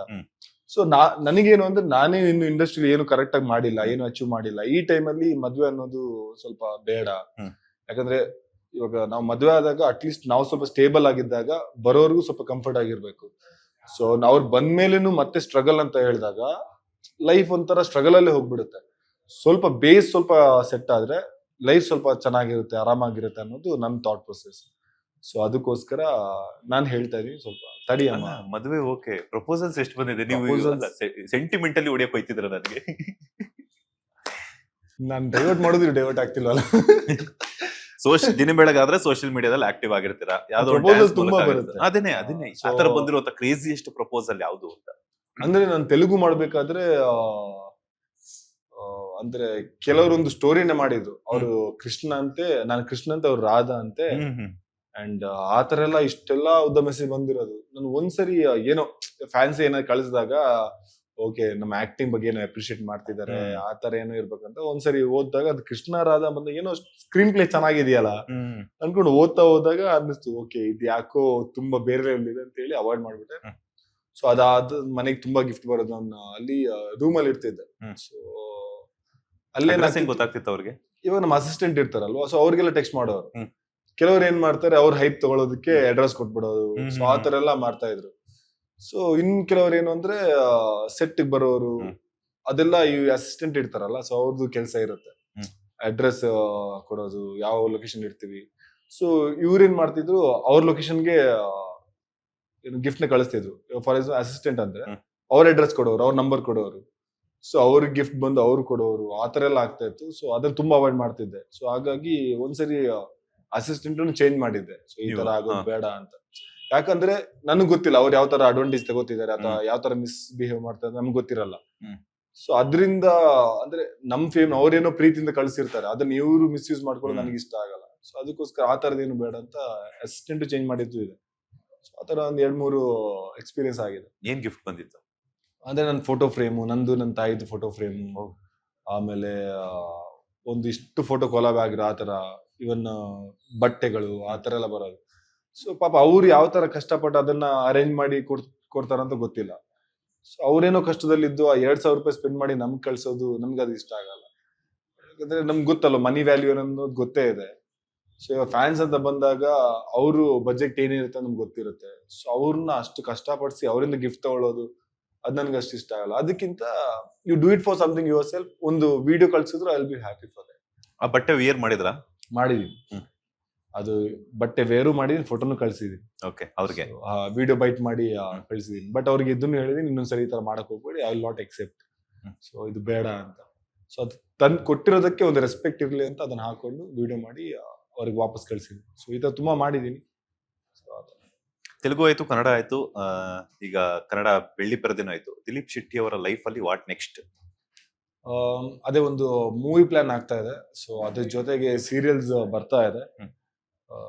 ಒಂದು ರೈಟ್ ಪ್ರಾಜೆಕ್ಟ್ ಅಲ್ಲಿ ಮತ್ತೆ ಬಂದ್ರೆ ಒಂದು ಸ್ವಲ್ಪ ಬೆಟರ್ ಆಗಿ ಬರೋಣ ಅಂತ waiting for the right project. So ಅದು ಓಕೆ ಆದ ಕೂಡಲೇ ಡೆಫಿನೆಟ್ ಆಗಿ ಸೀರಿಯಲ್ ಅಂತೂ ಮಾಡೇ ಮಾಡ್ತೀನಿ. ಅದ್ರ ಜೊತೆಗೆ ಒಂದು ಮೂವಿ ಪ್ಲಾನ್ ಆಗ್ತಾ ಇದೆ. ಸೊ ಅದೆಲ್ಲ ಓಕೆ ಆದ್ರೆ ಮತ್ತೆ ಮೂವಿ ಮೂಲಕ ಸೀರಿಯಲ್ ಮೂಲಕ ಎಂಟರ್ಟೈನ್ ಮಾಡಕ್ ಬಂದೇ ಬರ್ತೀನಿ. ನಿಮ್ಮ ಸೆಲೆಬ್ರಿಟಿ ಕ್ರಶ್ ಯಾರು? ನನ್ನ ಸೆಲೆಬ್ರಿಟಿ ಕ್ರಶ್ ಯಾರು ಇಲ್ಲ. ನನಗೆ ಇಷ್ಟ ಇದ್ದಿದೆ ಅಂದ್ರೆ ತುಂಬಾ ಇಷ್ಟ ಐಶ್ವರ್ಯ ರೈ. ಸೊ ಅದನ್ನ ಬಿಟ್ರೆ ಯಾರು ಇಲ್ಲ. ಓಕೆ, ಈಗ ಸ್ಮಾಲ್ ರ್ಯಾಪಿಡ್ ಫೈರ್ ಇದೆ. ಕನ್ನಡದ ನಟರ ಒಂದಷ್ಟು ಹೆಸರನ್ನ ಹೇಳ್ತೀನಿ, ಅವ್ರ ಬಗ್ಗೆ ನಿಮ್ಮ opinion. Okay. Hat trick hero Shivanna. Very down to earth. Power star Puneeth Rajkumar ಅವರು. Sweetheart of everyone's heart. Kichcha Sudeep ಅವರು. ಬಾದ್ಶಾ, ಆಟಿಟ್ಯೂಡ್ಗೆ ಕಿಂಗ್. ದುನಿಯಾ ವಿಜಯ್ ಅವರು. ವಂಡರ್ಫುಲ್ ಡೈರೆಕ್ಟರ್ ಅಂಡ್ ಅಂದ್ರೆ ಒಬ್ಬ ಪ್ರತಿಯೊಬ್ಬರಿಗೂ ಸ್ಟ್ರಗಲ್ ಇರೋ ಆರ್ಟಿಸ್ಟ್ಗೆ ಒಂದು ಏನು ಹೇಳ್ತೀವಿ, ಒಂದು ಡೆಸ್ಟಿನ ಸೆಟ್ ಮಾಡಿರೋರು. ಧ್ರುವ ಸರ್ಜಾ ಅವರು. Good human being, humble. Rocking star Yash. Star. Dolly Dhananjay. Dolly Dhananjay, versatile actor. Vasishta Simha ಅವರು. Base voice. Golden star Ganesh ಅವರು. Is a golden hearted person. Challenge star Darshan ಅವರು. Is mass. ದರ್ಶನ್ ಸರ್ ಹೇಳ್ಬೇಕಂದ್ರೆ ಮಾಸ್ ಜೊತೆಗೆ ತುಂಬಾ ಹೆಲ್ಪಿಂಗ್ ನೇಚರ್ ಇರೋ very good human being. Finally ಏನ್ ಹೇಳ್ತೀರಾ ಕನ್ನಡಿಗರಿಗೆ? ನಿಮ್ ಪ್ರೀತಿ ಇದುವರೆಗೂ ನಮ್ಗೆ ಕೊಟ್ಟಿದ್ದೀರಾ, ಆ ಪ್ರೀತಿನ ಇನ್ನಷ್ಟು ಕೊಡಿ. ಅಂಡ್ ನನಗಷ್ಟೇ ಅಲ್ಲ, ಇವಾಗ ಹೊಸ ನಟರು ಅಥವಾ ಹೊಸ ಮೂವಿ ಬರ್ತಾ ಇದ್ರೆ ಪ್ಲೀಸ್ ಥಿಯೇಟರ್ ವಾಚ್ ಮಾಡಿ. ಯಾಕಂದ್ರೆ ನೀವು ವಾಚ್ ಮಾಡಿ ಆ ಮೂವಿ ಸ್ವಲ್ಪ ಬೆಂಬಲ ಕೊಟ್ರೆ ಇನ್ನಷ್ಟು ಪ್ರೊಡ್ಯೂಸರ್ ಹೊಸ ಆರ್ಟಿಸ್ಟ್ ಗಳಿಗೆ ಇನ್ವೆಸ್ಟ್ ಮಾಡ್ತಾರೆ, ಅಥವಾ ನಾವು ಇನ್ನಷ್ಟು ಮೂವಿ ಮಾಡ್ಬೋದು. ಅಂಡ್ ನಮ್ ಡ್ರೀಮ್ಸ್ ಏನಿದೆ ಅಚೀವ್ ಮಾಡ್ಬೇಕು ಅಂದ್ರೆ ನಿಮ್ ಸಪೋರ್ಟ್ ಬೇಕೇ ಬೇಕು. ನಿಮ್ ಸಪೋರ್ಟ್ ಇಲ್ಲದೆ ಏನೂ ಮಾಡಕ್ಕಾಗಲ್ಲ. ಸೊ ಆದಷ್ಟು ನನಗಂತಲ್ಲ, ಇನ್ ಯಾರ್ದೇ ಒಳ್ಳೊಳ್ಳೆ ಯಂಗ್ಸ್ಟರ್ಸ್ ಇದು ಮೂವಿ ಬರ್ತಿದೆ ಅಥವಾ ಕನ್ನಡ ಮೂವಿ ತುಂಬಾ ಬರ್ತಿದೆ, please do watch and support ಅಂತ ಹೇಳಕ್ ಇಷ್ಟಪಡ್ತೀನಿ. Thank you so much. ಇಷ್ಟೊತ್ತು ತಮ್ಮ ಬಿಸಿಯೆಸ್ಟ್ ಶೆಡ್ಯೂಲ್, ಮೂವಿ ಮೀಟಿಂಗ್ ಇದ್ರೂ ಕೂಡ ಒಂದಷ್ಟು ಸಮಯವನ್ನ ಕೊಟ್ಟಿದ್ದಕ್ಕೆ ಒಳ್ಳೆದಾಗ್ಲಿ. ನೀವೇನ್ ಅನ್ಕೊಂಡಿದ್ರ ಕಳನಟನಾಗಿ ಮತ್ತೆ ಅದರ ಜೊತೆಗೆ ಹೀರೋ ಆಗಿ ಆಕ್ಟ್ ಮಾಡೋದಕ್ಕೆ ಒಳ್ಳೊಳ್ಳೆ ಪ್ರಾಜೆಕ್ಟ್ಸ್ ನಿಮ್ದಾಗ್ಲಿ. ಆಲ್ ದ ಬೆಸ್ಟ್ ಅಂತ thank you so much for your time. ಒಳ್ಳೆದಾಗ್ಲಿ. ಇದಾಗಿತ್ತು ನಟ ದಿಲೀಪ್ ಶೆಟ್ಟಿ ಅವರ ಸ್ಪೆಷಲ್ ಇಂಟರ್ವ್ಯೂ. ಮತ್ತಷ್ಟು ಇಂಟ್ರೆಸ್ಟಿಂಗ್ ಇಂಟರ್ವ್ಯೂಸ್ಗಾಗಿ ಈ ಕೂಡಲೇ ಸಬ್ಸ್ಕ್ರೈಬ್ ಮಾಡಿ ಬಾಸ್ ಟಿವಿ ಕನ್ನಡ. ಲೇಟೆಸ್ಟ್ ಹಾಗೂ ಇಂಟ್ರೆಸ್ಟಿಂಗ್ ಸುದ್ದಿಗಳಿಗಾಗಿ ಬಾಸ್ ಟಿವಿ ಕನ್ನಡ ಚಾನೆಲ್ನ ಸಬ್ಸ್ಕ್ರೈಬ್ ಮಾಡಿ. ಹಾಗೆಯೇ ಬೆಲ್ ಐಕಾನ್ ಪ್ರೆಸ್ ಮಾಡಿ. ಇದರ ಜೊತೆಗೆ ಫೇಸ್ಬುಕ್, ಇನ್ಸ್ಟಾಗ್ರಾಮ್, ಎಕ್ಸ್ ನಲ್ಲೂ ಮಿಸ್ ಮಾಡದೆ ಫಾಲೋ ಮಾಡಿ.